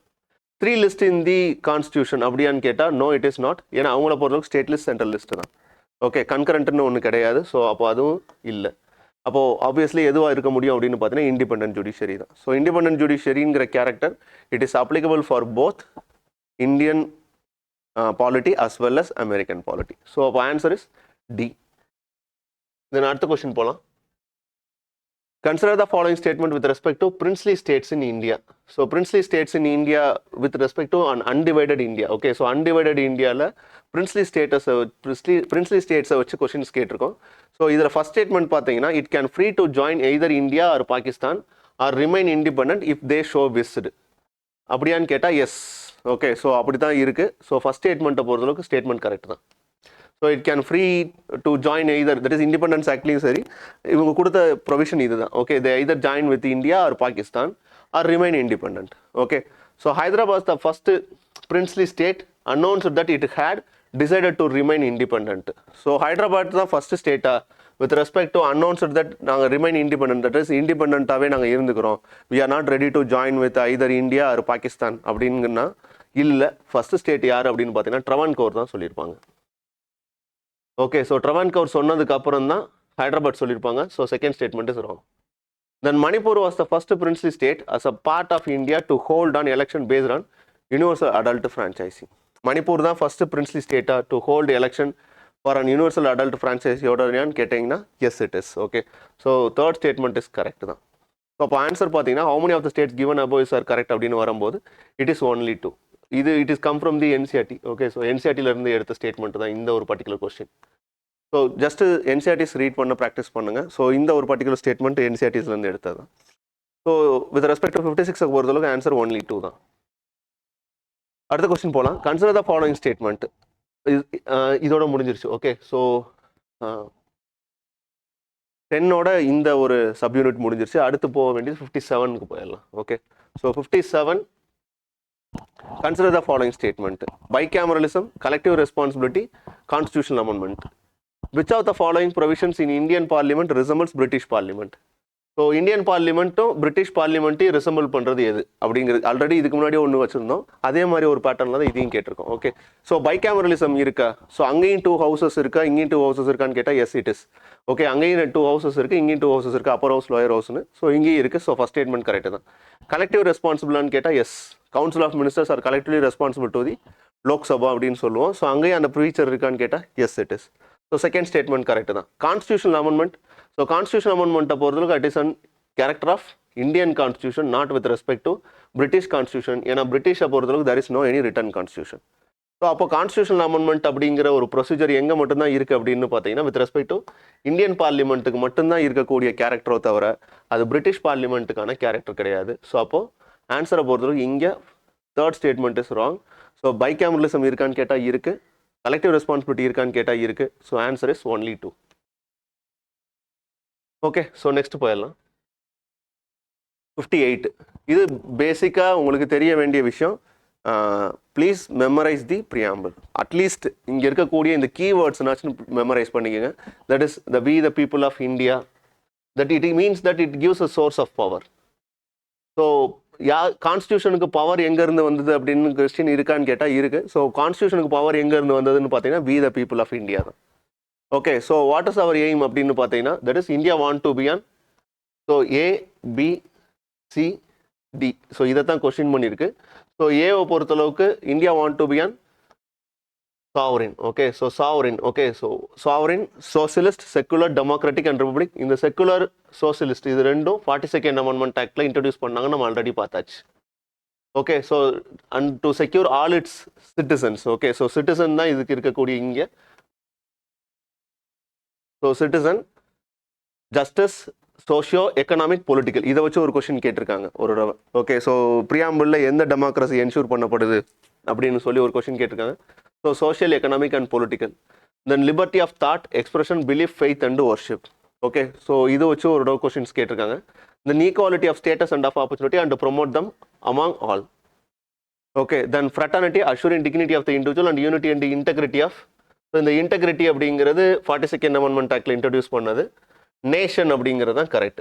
ஓகே, ஸோ ஒரு டைம் என்ன பண்ணியிருந்தாங்க அப்படின்னு பார்த்தீங்கன்னா இந்த ஒரு பர்டிகுலர் ஃபீச்சரை கொடுத்துட்டு unity and integrity of the nation கொடுத்துட்டு இது ப்ரியாம்பிளில் இருக்கா இல்லை ஃபண்டமெண்டல் டியூட்டிஸில் இருக்கான்னு கேட்டிருந்தாங்க. ஃபண்டமெண்டல் டியூட்டிஸில் அங்கே இந்தியான்னு இருக்கும், இங்கே நேஷன் இருக்குது இல்லையா. ஸோ அதுதான் டிஃப்ரென்ஸு.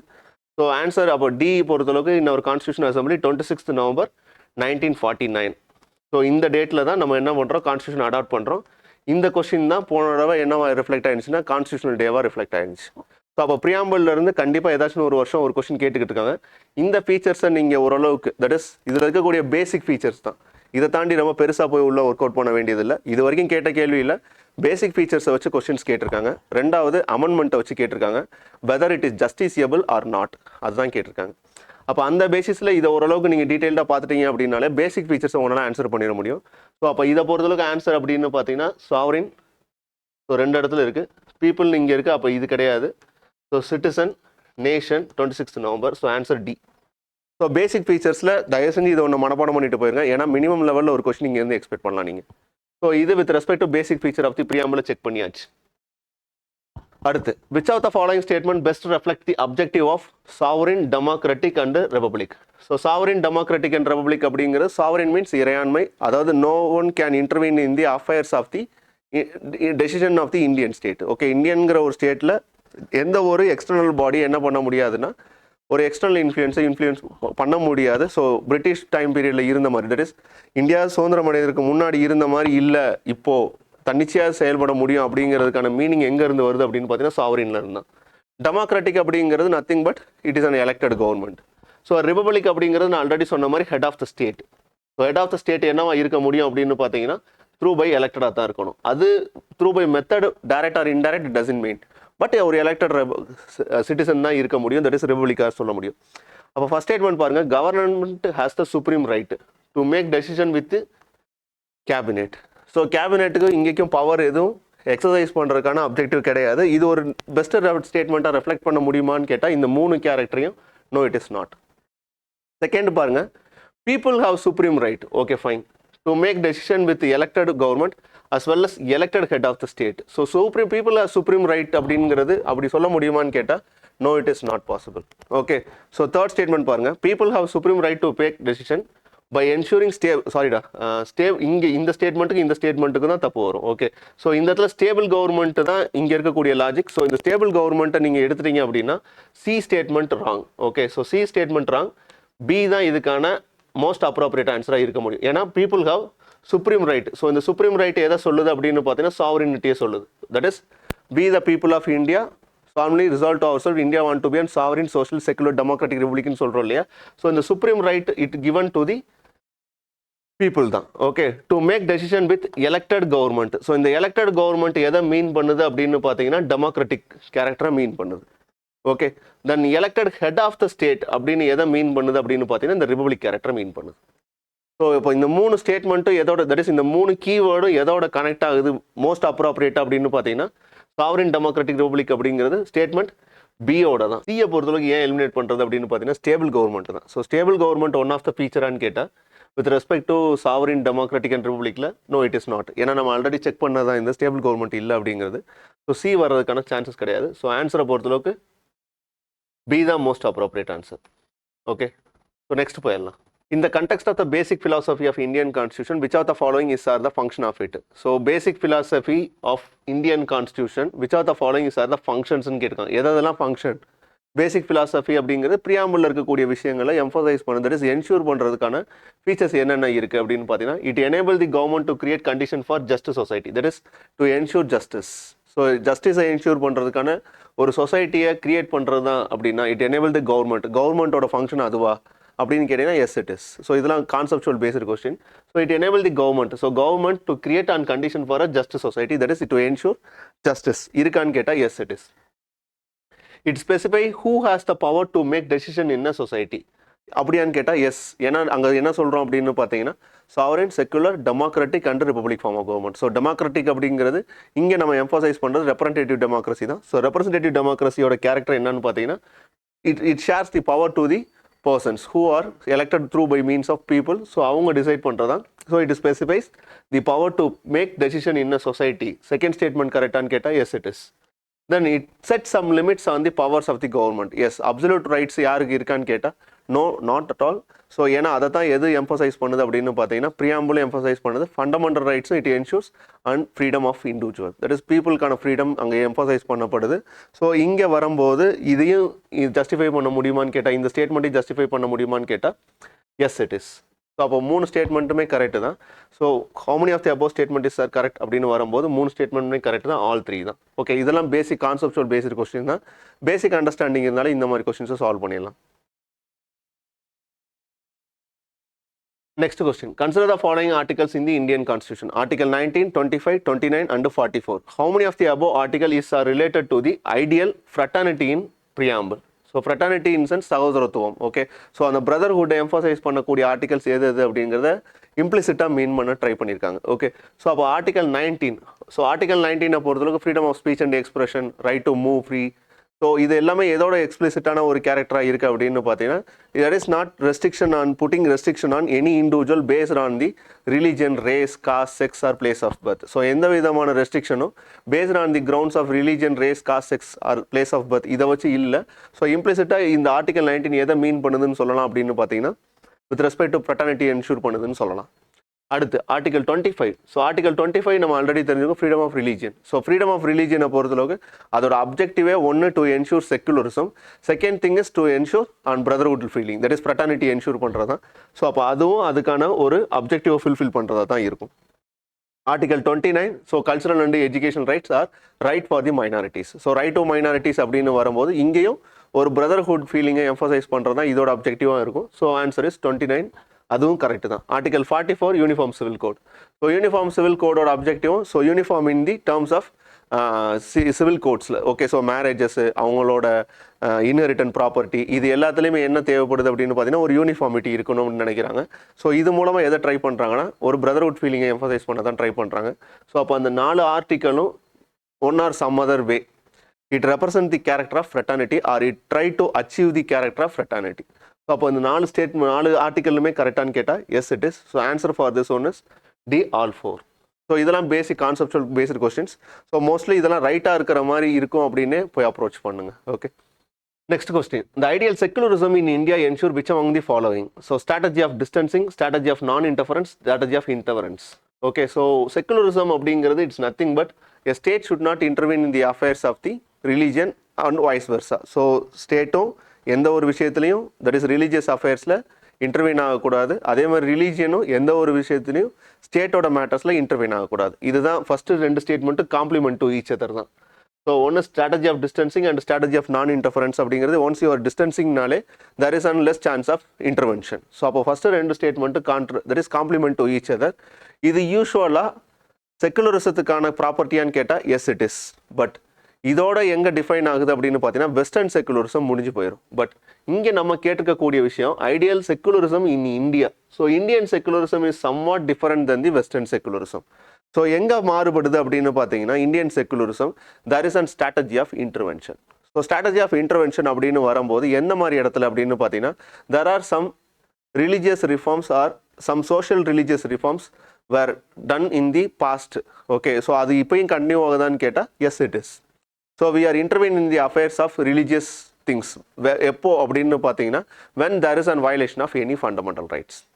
ஓகே, ஸோ எஸ்பெஷலி இப்போ நீங்கள் பார்க்கும்போது ட்ரிபிள் தலாக்காக இருக்கட்டும், இல்லை யூனிஃபார்ம் சிவில் கோடாக இருக்கட்டும், இல்லை சதி அபாலிஷன் ஆஃப் சதியாக இருக்கட்டும், இல்லை domestic violence, so dowry prohibition, so இதெல்லாமே ரிலீஜியஸ் ப்ராக்டிசஸாக இருந்தாலும் we are bringing some reforms in the particular provisions. So அப்போ இது என்ன அப்படின்னு பார்த்தீங்கன்னா ரிலீஜியஸ் அஃபேர்ஸில் இன்டர்வீன் ஆகிறதா இருக்குது தான். ஓகே, எப்போ ஸ்டேட் இன்டர்வீன் ஆகும் அப்படின்னு பார்த்தீங்கன்னா எங்கே இன்இக்வாலிட்டி வருதோ, ஓகே, ஸோ எங்கே ஒருத்தவங்க டிஸ்கிரிமினேட் ஆகப்படுறாங்களோ ஸோ அந்த இடத்துல எல்லாம் ஸ்டேட் இன்டர்வீன் ஆகும். எதுக்காக அப்படின்னு பார்த்தீங்கன்னா to ensure just society, that is ஜஸ்டிஸை என்ஷூர் பண்ணுறதுக்காண்டி state on some matters intervene the affairs of the religion. So அப்போது இந்தியன் செக்குலரிசத்தில் எதுவும் ஒரு கேரக்டராக இருக்கும் அப்படின்னு பார்த்தீங்கன்னா ஸ்ட்ராட்டஜி ஆஃப் இன்டர்வென்ஷனும் இருக்கும். ஓகே, ஸோ இங்கே தான் மாறுபடுது வெஸ்டர்ன் செக்குலரிசத்துக்கு இந்தியன் செக்குலரிசத்துக்கு உள்ள மீனிங். ஓகே, ஸோ இந்தியன் செக்குலரிசத்தில் எதுவும் இன்க்ளூட் ஆகும் அப்படின்னு பார்த்தீங்கன்னா there is an strategy of இன்டர்வென்ஷனும் இருக்கும். So answer for this question is 1, 2 and 3 all. Okay, so Indian செக்குலரிசத்தோட கேரக்டர் தான் இது. இதை ரெசம்பிள் பண்ணி இன்னொரு கொஸ்டினும் வரும், தட் இஸ் இதோட அப்ளிகேஷனாக வரும். ஸோ அடுத்து பார்க்கலாம். Next, which among the following best reflects the nation of preamble in the Indian Constitution? The nature of preamble in the Indian Constitution. Okay, so இது நான் ஆல்ரெடி சொன்ன மாதிரி தான். கொஸ்டின்ஸ் இது வரைக்கும் கேட்டது அவங்க பேசிக் ஃபீச்சர்ஸை கொஸ்டின் பண்ணியிருக்காங்க. நீங்கள் போய் பிஒய்க்கு எடுத்து பார்த்தீங்கன்னா தெரியும். அடுத்து கேட்டிருக்கக்கூடிய விஷயங்கள் ஜஸ்டிசியபிள் ஆர் நான் ஜஸ்டிசியபிள். ஜஸ்டிசியபிள் அப்படின்னா அதோட எக்ஸ்டென்ஷன் எந்த அளவுக்கு இருக்குது, whether it can be amendable or not. இதுதான் அவங்க பேசிக்காக ப்ரியாம்பிள்லேருந்து கொஸ்டின்ஸ் வச்சுருக்கணும் அப்படின்னா இந்த ஏரியாலாம் கேட்டிருக்காங்க. நீங்கள் ஒரு 10 இயர் கொஸ்டின் எடுத்து அனலைஸ் பண்ணாலே இந்த ஏரியாக்குள்ளே தான் இருக்கும் அந்த கொஸ்டின். ஓகே, அப்போ ஃபஸ்ட்டு ஸ்டேட்மெண்ட் பாருங்கள், it is justiciable and legally enforceable. அப்படியான்னு கேட்டால் ப்ரியாம்பிள் ஆல்ரெடி இது 2 தடவை என்னவாயிருக்கு அப்படின்னா ஜுடிஷியல் இன்டர்பிரேஷனுக்கு உள்ளாயிருக்கு. அப்போ ஃபஸ்ட்டு ஜுடிஷியல் இன்டர்வென்ஷன் எப்போ நடக்குது அப்படின்னு பார்த்தீங்கன்னா Berubari versus union of India. So இந்த இதில் நடந்திருக்கு. ஸோ இந்த பர்டிகுலர் கேஸில் என்ன சொல்கிறாங்க அப்படின்னு பார்த்தீங்கன்னா preamble is not part of the constitution அப்படின்னு சொல்லிடுறாங்க. ஓகே, அது போக preamble whether it is and ஜஸ்டிசியபிளான்னு கேட்டால் நோ இட் இஸ் நாட் அப்படின்னு சொல்லிடுறாங்க. வெதர் இட் இஸ் என்ஃபோர்ஸபிளா அப்படின்னு கேட்டால் இல்லை. So an extent in case of any ambiguity in the constitutional provisions எதை செக் பண்ணலாம் அப்படின்னா நீங்கள் ப்ரியாம்பிளை செக் பண்ணிக்கலாம் for getting and better meaning. So அதுக்காக என்ன பண்ணியிருப்பாங்க அப்படின்னா ப்ரியாம்பிளை செக் பண்ணலாம்னு சொல்லியிருப்பாங்க. But not part of the constitution சொல்லிடுவாங்க, நைதர் ஜஸ்டிசியபிள் நாட் என்ஃபோர்ஸபிள் அப்படின்லாம் சொல்லிடுவாங்க. ஸோ ஸோ இதுக்கு அடுத்த வந்த கேஸ் தான் எது அப்படின்னு பார்த்தீங்கன்னா கேசவனந்த பாரதி கேஸ். இந்த கேசவனந்த பாரதி கேஸில் என்ன சொல்லியிருப்பாங்க அப்படின்னு பார்த்தீங்கன்னா preamble is part of the constitution சொல்லுவாங்க. ஓகே, அப்போ ப்ரியாம்பிள் கேன் பி அமெண்டபிளா? Yes, it is amendable under article 368 of the constitution. அப்போ any features of the preamble அமெண்டபிளான்னு கேட்டால் no, it is not. Basic feature of the கான்ஸ்டியூஷனை you cannot able to touch or you cannot able to amend in the preamble. For example இப்போ இருக்கக்கூடிய provisions படி பார்த்தோம்னா சாவரினை amend பண்ண முடியுமா? முடியாது. சோசியலிஸ்ட், செக்குலர், டெமோக்ராட்டிக், ரிபப்ளிக் இதெல்லாம் there all considered to be on to an extent it is basic feature அப்படிங்கிற மாதிரி மீன் பண்ணப்படுது. ஸோ அமெண்டபிளுக்கான ஃபீச்சர்ஸ் அங்கே இருக்குமான்னு கேட்டால் வெரி ஃபியூ தான். ஓகே, ஸோ அப்போது அமெண்டபிளான்னு கேட்டால் எஸ், இட் இஸ் அமெண்ட் பண்ண முடியும் தான். ஓகே, அப்போது இது ஜஸ்டிசியபிளா இன்கேஸ் ஏதாச்சும் ஒரு வயலேஷன் ஆகிருக்கு? ஃபார் எக்ஸாம்பிள் ப்ரியாம்பிளில் சொல்லப்பட்ட சாவரினோ இல்லை ப்ரியாம்பிளில் சொல்லப்பட்ட ஜஸ்டிஸ், லிபர்ட்டி, ஈக்குவாலிட்டியோ வயலேட் ஆகிருக்கு அப்படின்னு போய் நீங்கள் கோர்ட் அப்ரோச் பண்ண முடியுமானா முடியாது. வேற ஃபண்டமெண்டல் ரைட்ஸில் அதுக்கான ஃபீச்சர்ஸ் இருக்குது. அது வயலேட் ஆச்சுன்னா நீங்கள் போய் அப்ரோச் பண்ணலாம், பட் இது அப்ரோச் பண்ண முடியாது. அப்போது இட் இஸ் நெய்தர் ஜஸ்டிசியபிள். ஸோ ப்ரியாம்பிளில் இருக்கக்கூடிய விஷயங்களை வச்சுக்கிட்டு நீங்கள் என்ன பண்ண முடியாதுன்னா கோர்ட்டை அப்ரோச் பண்ண முடியாது. அதே மாதிரி ப்ரியாம்பிளில் இதெல்லாம் சொல்லியிருக்கோம் அதனால இதை என்ஃபோர்ஸ் பண்ணுறோம்னு சொல்லி ஸ்டேட்டும் என்ன பண்ண முடியாதுன்னா என்ஃபோர்ஸ் பண்ண முடியாது. அப்போ it is neither justiciable not enforceable, but it is part of the constitution. It can be amended by article 368 தான், but basic feature of the constitution amend பண்ண முடியாது. அங்கே எப்படி பெர்பாரி கேஸில் சொன்னாங்களோ அதே மாதிரி கேசவனந்த பாரதி கேஸ்லையும் சொல்கிறாங்க. இன்கேஸ் கான்ஸ்டியூஷனில் எங்கேயாச்சும் உங்களுக்கு ஏதாச்சும் ஒரு ஆம்பிகியூட்டி இருக்குது அப்படின்னா அதுக்கு நீங்கள் ரெஃபரன்ஸாக எதை யூஸ் பண்ணிக்கலாம் அப்படின்னா ப்ரியாம்பிளை யூஸ் பண்ணிக்கலாம் அப்படின்னு சொல்கிறாங்க. ஸோ இதை வச்சுக்கிட்டு இந்த ஸ்டேட்மெண்ட் அப்ரோச் பண்ணோம் அப்படின்னா it is justiciable and legally என்ஃபோர்ஸபிள்னு சொல்கிறாங்க. No, it is not. It is justiciable but not legally enforceable, half correct half wrong. It is non justiciable but legally enforceable, இதுவும் half right half wrong. It is non-justiciable and not legally enforceable. That statement is correct. So, இது with respect to preamble ஓட justiciability check பண்ணுறதுக்கான area. இவ்வளோதான் அங்கேயும் கேட்கக்கூடிய கொஷின்ஸாக இருக்குது. அடுத்து போகலாம். In which among the following part of the Indian Constitution the ideals and objectives of the preamble have been further elaborated? So ideals and objectives அப்படிங்கிறது ideals are nothing but sovereign, socialist, secular, democratic, republican சொல்லக்கூடியது. objectives அப்படிங்கிறது justice, liberty, equality, fraternity. So இந்த விஷயங்களை parliament that is preamble இருக்கக்கூடிய விஷயங்களை எங்கே ஃபர்தராக elaborate ஆகிருக்கு அப்படின்னா part 3 of the Indian constitution, that is it speaks about the fundamental rights. Fundamental ரைட்ஸில் இருக்கக்கூடிய ஃபீச்சர்ஸ் ப்ரியாம்பிள் இருக்கக்கூடிய விஷயங்களை என்ஷூர் பண்ணக்கூடிய விஷயங்களாக இருக்கான்னு கேட்டால் இருக்குது. ஆமாம், ஜஸ்டிஸ், லிபர்ட்டி, ஈக்குவாலிட்டி, ஸோ இந்த மாதிரி கேரக்டர்ஸ் எல்லாமே அங்கேயும் ரெஃப்ளெக்ட் ஆகுது. Part 4 directive principles of state policy அங்கேயும் ரெஃப்ளெக்ட் ஆகுதான்னு கேட்டால் எஸ், இட் இஸ் அங்கேயும் ரெஃப்ளெக்ட் ஆகிறதுக்கான பாசிபிலிட்டிஸ் இருக்குது.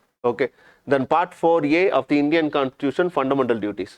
So fundamental duties as a citizen we have certain responsibility. அது எதை மீன் பண்ணும் அப்படின்னு பார்த்தீங்கன்னா ப்ரியாம்பிள் இருக்கக்கூடிய கேரக்டர்ஸை தான் மீன் பண்ணும். So preamble is an that's why it is considered to be an preface of the constitution சொல்லப்படுது. ஓகே, ஸோ அப்போ இந்த ஃபீச்சர்ஸ் எல்லாமே எங்கே ரெஃப்ளெக்ட் ஆகுது அப்படின்னு பார்த்தீங்கன்னா இந்த 3 பார்ட்லையுமே ரெஃப்ளெக்ட் ஆகுது. ஸோ இப்போ answer for this question is all 3. Okay, இந்த நெக்ஸ்ட் கொஸ்டின் போகலாம். Which of the following action taken by the government best reflects the ideal secularism in Indian Constitution? So இது நம்ம ஆல்ரெடி சொன்ன மாதிரி தான். அந்த ஸ்ட்ராட்டஜி ஆஃப் இன்டர்வென்ஷன், டிஸ்டன்சிங், நான் interference அப்படின்னு பார்த்தோம் இல்லையா, அதோட எக்ஸ்டென்ஷன் தான் இது. ஸோ இந்தியன் கான்ஸ்டியூஷனில் செக்குலரிசம் எந்தெந்த மாதிரி விஷயங்களை எம்ஃபசைஸ் பண்ணப்பட்டிருக்கு? Ensuring religious freedom for individual in fundamental rights of the constitution. Ensuring religious freedom இருக்கான்னு கேட்டால் ஆமாம். Article 25 to 28 right to freedom of religion. So இது எம்ஃபசைஸ் பண்ணப்பட்டிருக்கு. So first statement correct keta? Yes, it is. Assuring status of religious minorities to the certain section of the community. Assuring a status of religious minorities. So Indian Constitution, it gives status for 2 minorities. One is based on the linguistic minorities and another one is based on the religious minorities. So for religious minorities, they are assuring certain status and keta. Yes, it is. They have the right to start an education institution. Such a things are ensured in the Constitution under Article 29 and 30 of the Constitution. So that one is correct. Then encouraging state-supported religious reform by abolishing certain inhumane practice in the society. So இது தான் strategy of intervention. So இதுவும் பண்ணப்பட்டிருக்கான்னு கேட்டால் yes, it is. நான் already சொன்ன மாதிரி தான். So அப்போது இந்த 3 ஸ்டேட்மெண்ட்டுமே எதை ரிசம்பிள் பண்ணுது அப்படின்னு பார்த்தீங்கன்னா best reflects the ideal secularism in Indian preamble. So Indian ப்ரியாம்பிளில் இருக்கக்கூடிய விஷயங்களை இது ரெஃப்ளெக்ட் பண்ணியிருக்கான்னு கேட்டால் yes, it is. So answer for this question is the all 3. Okay, so next question போகலாம். 66th. ஓகே, ஸோ 80 வரைக்கும் முடிச்சு அடுத்து 66th. தென் பார்க்கலாம். In the context of Indian polity, the term equality means, so ஏன் இந்த மாதிரி செக்குலரிசம், ஈக்குவாலிட்டி, லிபர்ட்டி, ஜஸ்டிஸ் இதெல்லாம் check பண்ணுறோம் அப்படின்னா, கான்செப்சுவல் பேஸ்டு கொஸ்டினில் ப்ரிலிம்ஸில் யூபிஎஸ்சி தொடர்ந்து இந்த மாதிரி ஸ்டேட்மெண்ட்ஸை வச்சுக்கிட்டே இருக்காங்க. ஸோ அதோட ஒரு ரெஃப்ளெக்ஷன் தான் இங்கே நீங்கள் பார்க்குறதும் கூட. Okay, so in the context of Indian polity, the term equality means absence of special privilege to any section of the society. So statement correct தான். Options of special privileges to any section of the society, okay fine, but reserve பண்ணி வைங்க. ஏன்னா யூபிஎஸ்சியில் எப்பயுமே ஒரு first ஸ்டேட்மெண்ட்டை விட அதோட appropriate statement பிலேயோ சிலேயோ டிலேயோ உங்களுக்கு கிடைக்கலாம். ஸோ எடுத்தோடனே ஏல இதுக்கான மீனிங்ஃபுல் ஆன ஸ்டேட்மெண்ட் இருக்குது அப்படின்னு நினச்சி என்ன ஆயிடாதீங்க, ஸ்கிப் பண்ணிவிட்டு அடுத்து போயிடாதீங்க. ஏன்னா இதை விட ஒரு பெட்டரான ஸ்டேட்மெண்ட் பின்னாடி இருக்கலாம், செக் பண்ணலாம். Okay, so options of special privileges to any section of the society to one extent ஈக்குவாலிட்டியை மீன் பண்ணுதான்னு கேட்டால் yes it is. Okay, but all human beings should entrust same respect and identical treatment. So identical treatment இதுதான் ஸ்டேட்மெண்ட்டான்னு கேட்டால் all human beings should entrust same respect and identical treatment. இதுவும் ஒரு கண்டெக்ஸ்டில் correct மாதிரி தெரியும். Okay, so hold பண்ணலாம். தென் C பாருங்க, absence of special privileges and adequate opportunity for all without discrimination. Okay, then ensuring a sense of respect and reverence towards fellow men equally. So இது எல்லாமே statements correct தான், but எது பெஸ்ட்டாக reflect பண்ணுது அப்படிங்கிறத தான் பார்க்கணும். ஸோ இந்தியன் ஈக்குவாலிட்டியை பொறுத்தளவுக்கு it ensures on two things. One is equality before law and equal protection of law. So equality before law and equal protection of law அப்படின்னு வரும்போது, that is it ensures rule of law.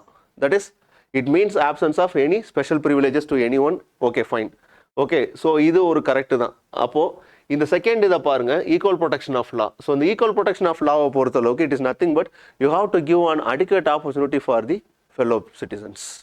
So அப்போ இந்த ரெண்டு ஸ்டேட்மெண்ட்டும் match ஆகிற மாதிரி, that is இந்த ரெண்டு டெஃபினேஷனும் match ஆகிற மாதிரி ஒரு ஸ்டேட்மெண்ட் பெஸ்ட்டாக எது ரெஃப்ளெக்ட் பண்ண முடியும் அப்படின்னா சி தான். That is absence of special privileges. இது வரைக்கும் first one correct, equality before law and adequate opportunity for all without discrimination. It emphasise on equal protection of law. Okay, so மிச்ச statements எல்லாமே என்னவாயிருக்கும் அப்படின்னு பார்த்தீங்கன்னா ஒரு ஹாஃபை மட்டும்தான் பேசியிருக்கோம், செகண்ட் ஹாஃபை விட்டுருக்கோம். ஸோ இதில் பெஸ்ட்டு தட் இஸ் இந்த நாலுமே கரெக்டு தான்.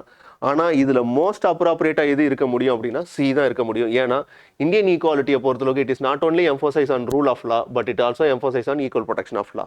That is you have to give an adequate opportunity for the development of an individual. So அப்போ அது பொறுத்தளவுக்கு சி தான் இதுக்கான பெஸ்ட் ஸ்டேட்மெண்ட்டாக இருக்கும். ஸோ அதனால தான் சொல்கிறேன், எப்பயுமே 3 ஸ்டேட்மெண்ட் 4 ஸ்டேட்மெண்ட் ரீட் பண்ணிவிட்டு அதுக்கப்புறம் ஃபைனலாக எது பெட்டரான ஒரு ஸ்டேட்மெண்ட்டாக இருக்கும் அப்படிங்கிறத அனலைஸ் பண்ணி ஆன்சர் பண்ணுங்கள். So for this answer C is correct. Next statement 1, parliament has the power to alter the territory of. இதோட தட் இஸ் நமக்கு என்ன முடிஞ்சிருச்சு அப்படின்னு பார்த்தீங்கன்னா ப்ரியாம்பிள் வரைக்கும் முடிச்சிருக்கு. ஓகே, ஸோ ஹிஸ்டாரிக்கல் அண்டர்பின்னிங்ஸ் முடிச்சிருக்கோம். அதில் இண்டிபெண்டன்ஸ் ஆக்ட் வரைக்கும் பார்த்தோம். அதுக்கப்புறம் சாலியன் ஃபீச்சர்ஸில் பேசிக் ஃபீச்சர்ஸ், பேசிக் ஸ்ட்ரக்சர் இதெல்லாம் பார்த்தோம். ப்ரியாம்பிளில் இருக்கக்கூடிய பேசிக் ஃபீச்சர்ஸ், அதோட அமெண்டபிலிட்டி இதெல்லாம் செக் பண்ணியாச்சு. அடுத்து பார்க்க போகிறது அப்படின்னு பார்த்தீங்கன்னா with respect to union territories தான். ஸோ யூனியன் டெரிட்டரிஸை பொறுத்தளவுக்கு கொஸ்டின்ஸ் இதுக்கு முன்னாடி வந்திருக்கா அப்படின்னு கேட்டிங்கன்னா எஸ் இட் இஸ். எப்போ வந்திருக்கு அப்படின்னு பார்த்தீங்கன்னா so for these many years ஒரு டைம் தான் யூனியன் டெரிட்டரியிலேருந்து கொஸ்டின்ஸ் ரெஃப்ளெக்ட் ஆகிருக்கு.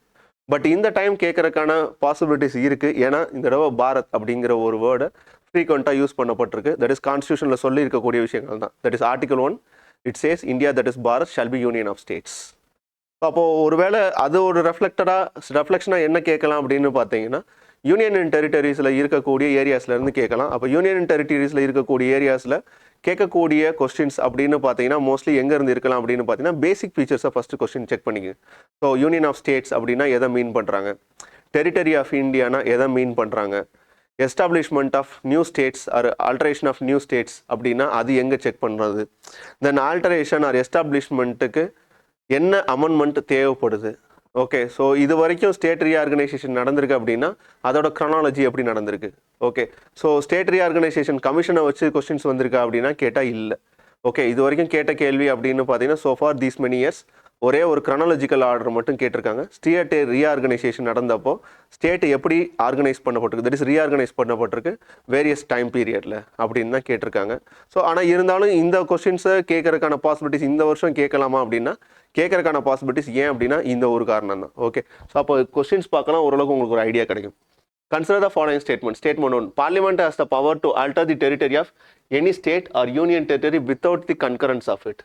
Okay, so Parliament has the power to alter the territory of any state or union territory without concurrence of it. Abdina.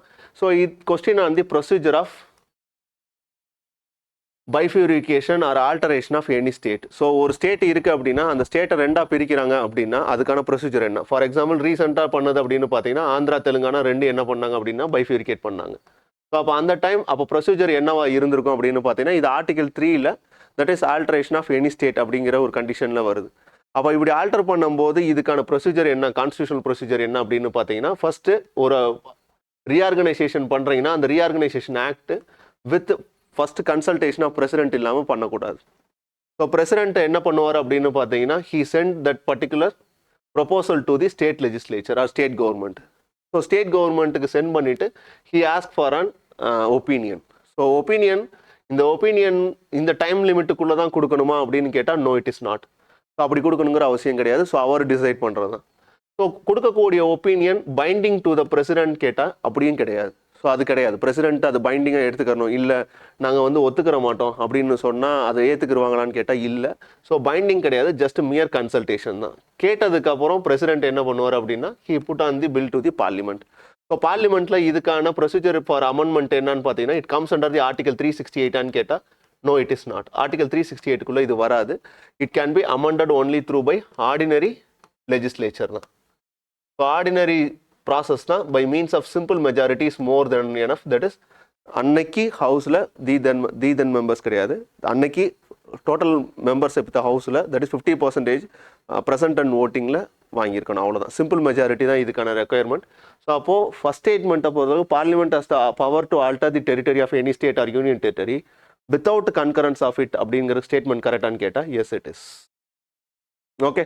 So to alter the boundary of any state, the majority of more than 50% of the then members present and voting. So the then members present and voting அப்படிங்கிறது மெஜாரிட்டியில் it is an effective majority, not simple majority. Okay. So இந்த majority எதுக்கு use பண்ணுவோம் அப்படின்னு பார்த்தீங்கன்னா removal of speaker or chairman, that is vice சேர்மனுக்கு தான் பேசுவோம் தவிர இதுக்கு கிடையாது. ஓகே. ஸோ அப்போது எஃபெக்டிவ் மெஜாரிட்டி அப்படிங்கிறது தட் ஸ்பீக்கர் இவங்களுக்கு தான் யூஸ் பண்ணியிருப்போமோ தவிர இங்கே தென் மெம்பர்ஸ் இருக்காது. இந்த majority of more than 50% of இந்த தென்னை விட்டுருங்க, மெம்பர்ஸ் ப்ரெசன்ட் அண்ட் ஓட்டிங் தான். That is simple majority is more than enough to bring on changes in the state territories or its boundaries. So அப்போ second statement என்னன்னா wrong. First statement கரெக்டானு கேட்டால் yes it is. So answer for this question is statement 1 is correct but statement 2 is incorrect. Okay. The next question போகலாம். Which of the following statements is or incorrect regarding the evolution of Indian state and territories? So இது already நான் சொன்ன மாதிரி தான். ஒன்று with respect to reorganisation of ஸ்டேட்ஸுக்கான parliament procedure என்னன்னு check பண்ணியாச்சு. இன்னமும் செக் பண்ண வேண்டிய விஷயங்கள் என்ன அப்படின்னு பார்த்தீங்கன்னா நீங்கள் பார்க்க வேண்டிய விஷயம் ஆர்டிகல் 1ல் யூனியன் ஆஃப் ஸ்டேட்ஸ்னு எதை மீன் பண்ணுறாங்க, டெரிட்டரி ஆஃப் இந்தியான்னு எதை மீன் பண்ணுறாங்க, ஆர்டிகல் 2, 3ல் என்ன டிஃப்ரென்ஷியேஷன் இருக்குது அப்படிங்கிறது ஒரு கொஸ்டினாகவே இருக்குது. இங்கே உள்ள 4 வச்சு நம்ம ஒரு கொஸ்டின் பார்த்தாச்சு. ஓகே. வித் ரெஸ்பெக்ட் டு அதோட அமெண்ட்மெண்ட் ப்ரொசீஜர் என்னன்னு பார்த்தாச்சு. இது வித் ரெஸ்பெக்ட் டு ரீஆர்கனைசேஷனோட கொஸ்டினை செக் பண்ணுறது தான். ஸோ ஃபர்ஸ்ட் ஸ்டேட்மெண்ட் பாருங்கள். State reorganisation commission 1956 rejected the theory of one language one state. So state reorganisation commission Fazal Ali commission. Okay. So இந்த commission it rejected the one language one ஸ்டேட்டான்னு கேட்டால் yes it is. ஏன்னா அவங்க என்ன சொல்லியிருப்பாங்க அப்படின்னா ஸ்டேட்டை லிங்குஸ்டிக் பேசிஸில் பைஃபியூரிகேட் பண்ணிக்கோங்க, there is no problem with that. But it doesn't mean that it is one language for one state.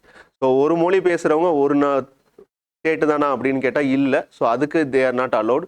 Paste on the linguistic பேசிஸில் யூ கேன் பைஃபியூரிகேட் தி ஸ்டேட் அப்படின்னு தான் சொல்லியிருக்காங்களே தவிர. ஸோ அப்போ இந்த ஸ்டேட்மெண்ட் கரெக்டானு கேட்டால் yes it is.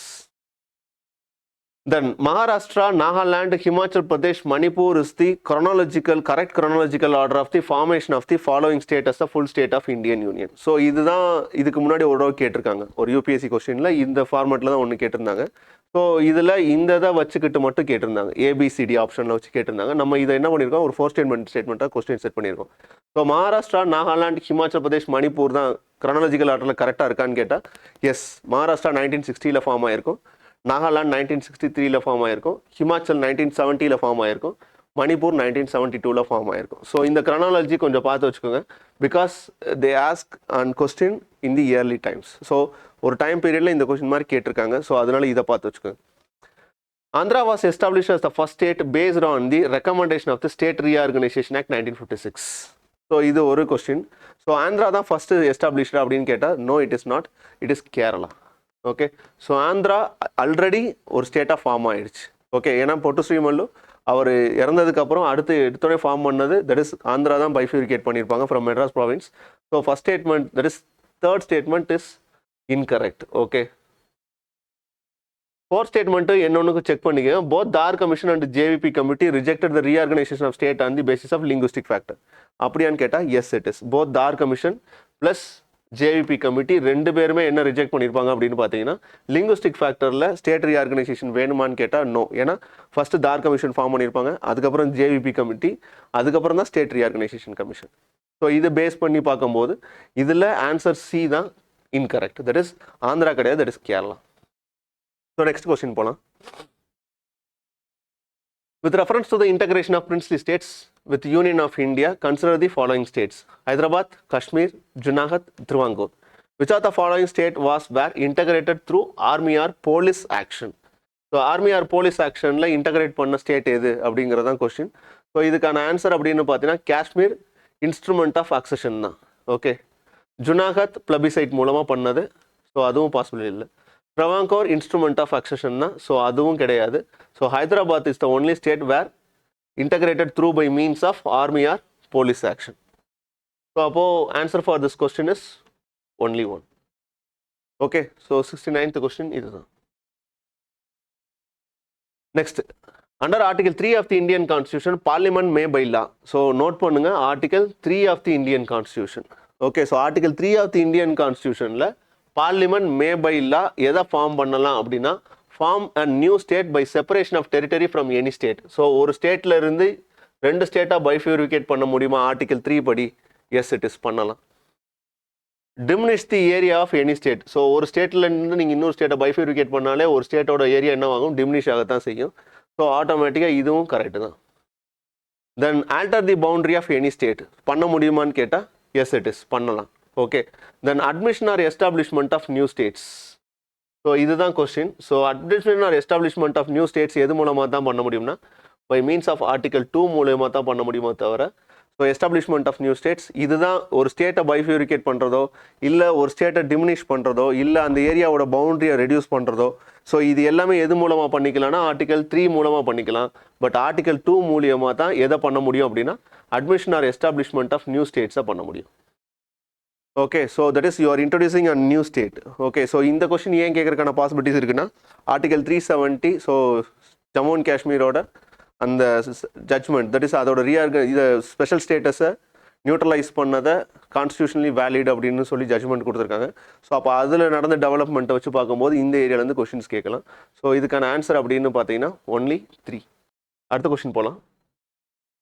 Consider the following statement. Statement 1, the Citizenship Act 1955 provide for the ways to இதோட that is முடிஞ்சு. ஓகே, ஸோ இதுக்கு செக் பண்ண வேண்டியது இந்த 3 விஷயங்கள் தான்.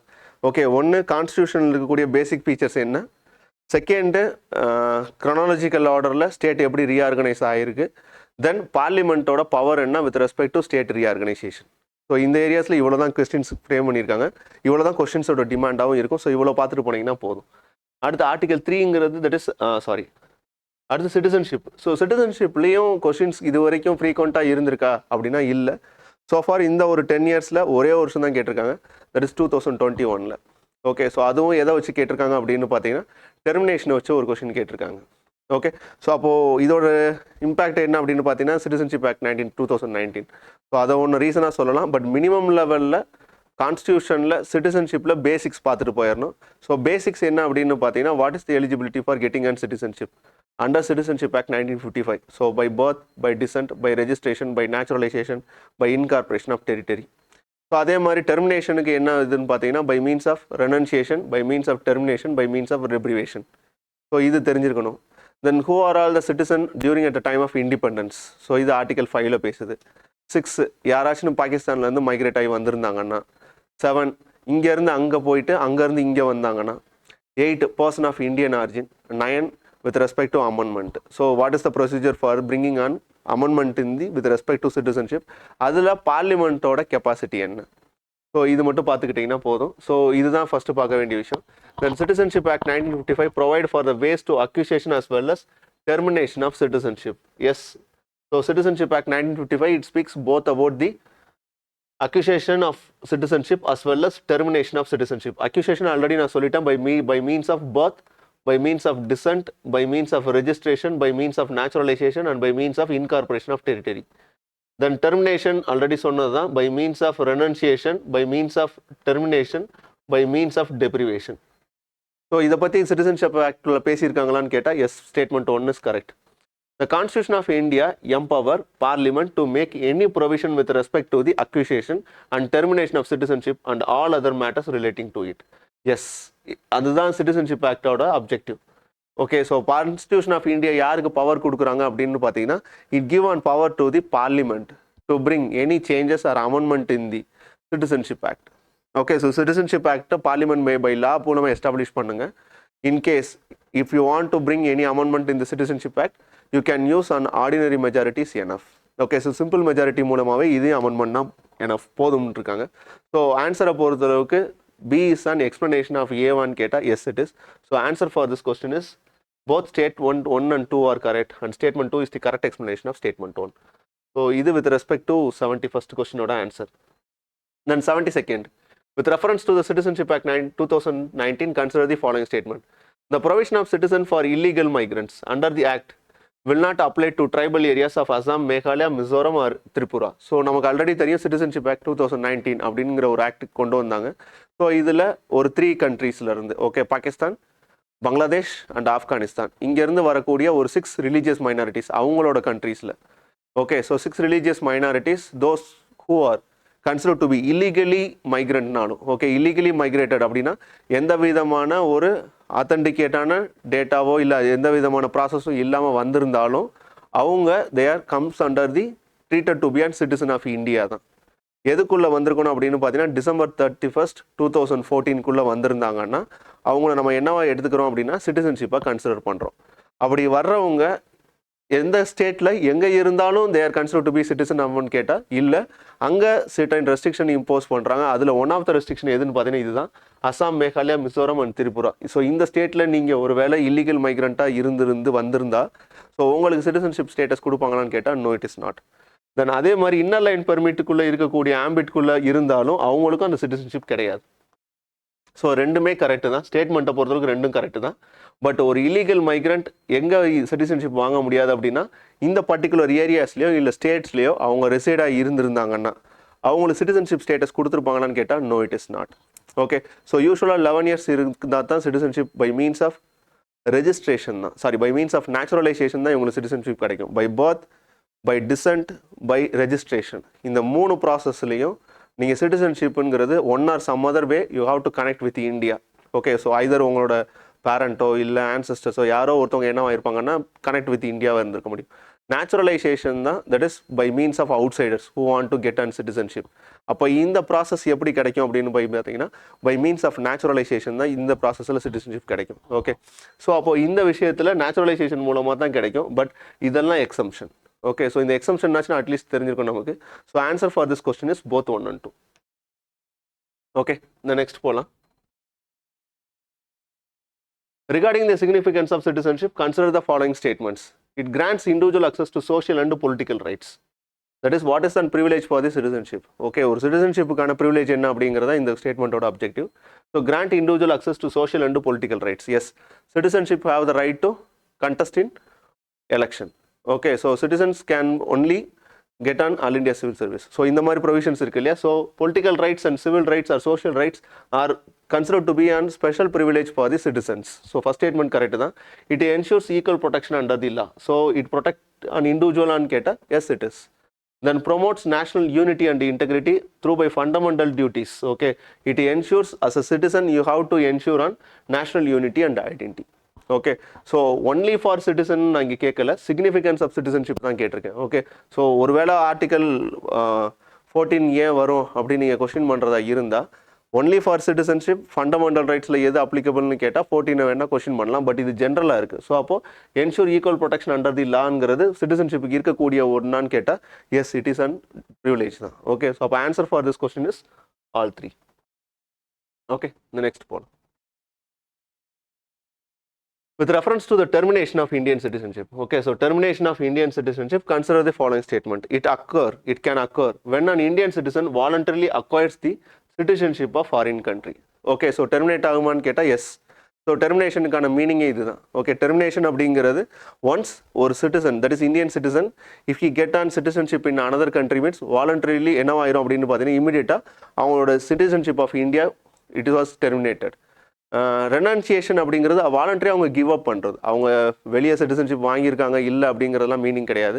பட் அவங்க வாலண்டரியாக கிவ் அப் பண்ணுறதுங்கிறது ரெனன்சியேஷன். டெப்ரிவேஷன் அப்படிங்கிறது once they find that there are certain mischievous things, that is some malpractices in getting citizenship அப்படிங்கிறத ஃபைண்ட் அவுட் பண்ணாலோ, இல்லை ஒரு வார் டைமில் எனிமி ஏலியனோட கம்யூனிகேட் பண்ணாலோ, ட்ரேட் வச்சுருந்தாலோ, இந்த மாதிரி சர்டைன் பேராமீட்டர்ஸ் வச்சுருக்காங்க.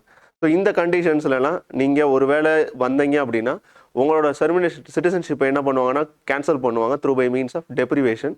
ஸோ அப்படி பார்க்கும்போது it can occur when an Indian citizen voluntarily acquires the citizenship of foreign country ன்னு கேட்டால் yes it is. Second statement பாருங்க, it requires approval of the president. So பிரசிடென்ட்டோட அப்ரூவல் தேவையான்னு கேட்டால் நோ, கான்ஸ்டியூஷனோ இல்லை சிட்டிசன்ஷிப் ஆக்டோ எந்த இடத்துலையும் அந்த ஃபீச்சரை சொல்ல கிடையாது. So second statement is wrong. It can be challenged in court. So challenged in கோர்ட்டான்னு கேட்டால் எஸ். ஓகே, ஸோ இது இண்டிவிஜுவல் ரைட்ஸ் இல்லையா, சிட்டிசனோட individual rights with respect to citizenship ஒருத்தர்கிட்ட இருந்து பறிக்கப்படுது அப்படின்னா பேசிக்காகவே அவங்க கோர்ட்டை அப்ரோச் பண்ணுறதுக்கான ரைட்ஸ் ஜென்ரலாகவே இருக்கும். So answer for this question is only 2. Okay, so next question போகலாம். Consider the following statement with respect to National Population Register. So National Population Register or NRC இது ஃப்ரீக்வெண்ட்டாக இருக்கக்கூடிய ஒன்று தான். ஸோ இந்த ரெண்டையுமே கொஞ்சம் பார்த்துட்டு போயிருங்க. Okay, so it is a list of usual residents of the country who has been residing in a local area for at least 6 months or intended to stay in a particular location for next 6 months. So இது டெஃபினேஷனான்னு கேட்டால் for getting a National Population Registerல if you want to be a member in it அப்படின்னா yes it is. So National Population Register அப்படிங்கிறது the term itself mean that you have to be on population, that is irrespective of citizenship. So சிட்டிசன்ஷிப்பை அங்கே எங்கேயும் question பண்ண மாட்டாங்க. So population count எதுக்கு அப்படின்னா to identify the beneficiaries தான். So அப்போ பாப்புலேஷன் கவுண்ட்டை மெஷர் பண்ணுறதுக்கான ஒரு சென்சஸ் மாதிரி இல்லை ஒரு டேட்டா கலெக்ஷன் தான் இந்த நேஷனல் பாப்புலேஷன் ரெஜிஸ்டர். இந்த நேஷனல் பாப்புலேஷன் ரெஜிஸ்டரில் பாப்புலேஷன் பர்சன் அப்படிங்கிறதுக்கான தட் இஸ் இண்டிவிஜுவல் பர்சன் அப்படிங்கிறது இந்த ரெசிடென்ஸ் அப்படிங்கிறதுக்கான க்ரைட்டீரியா எது அப்படின்னு பார்த்தீங்கன்னா இதுதான் க்ரைட்டீரியா.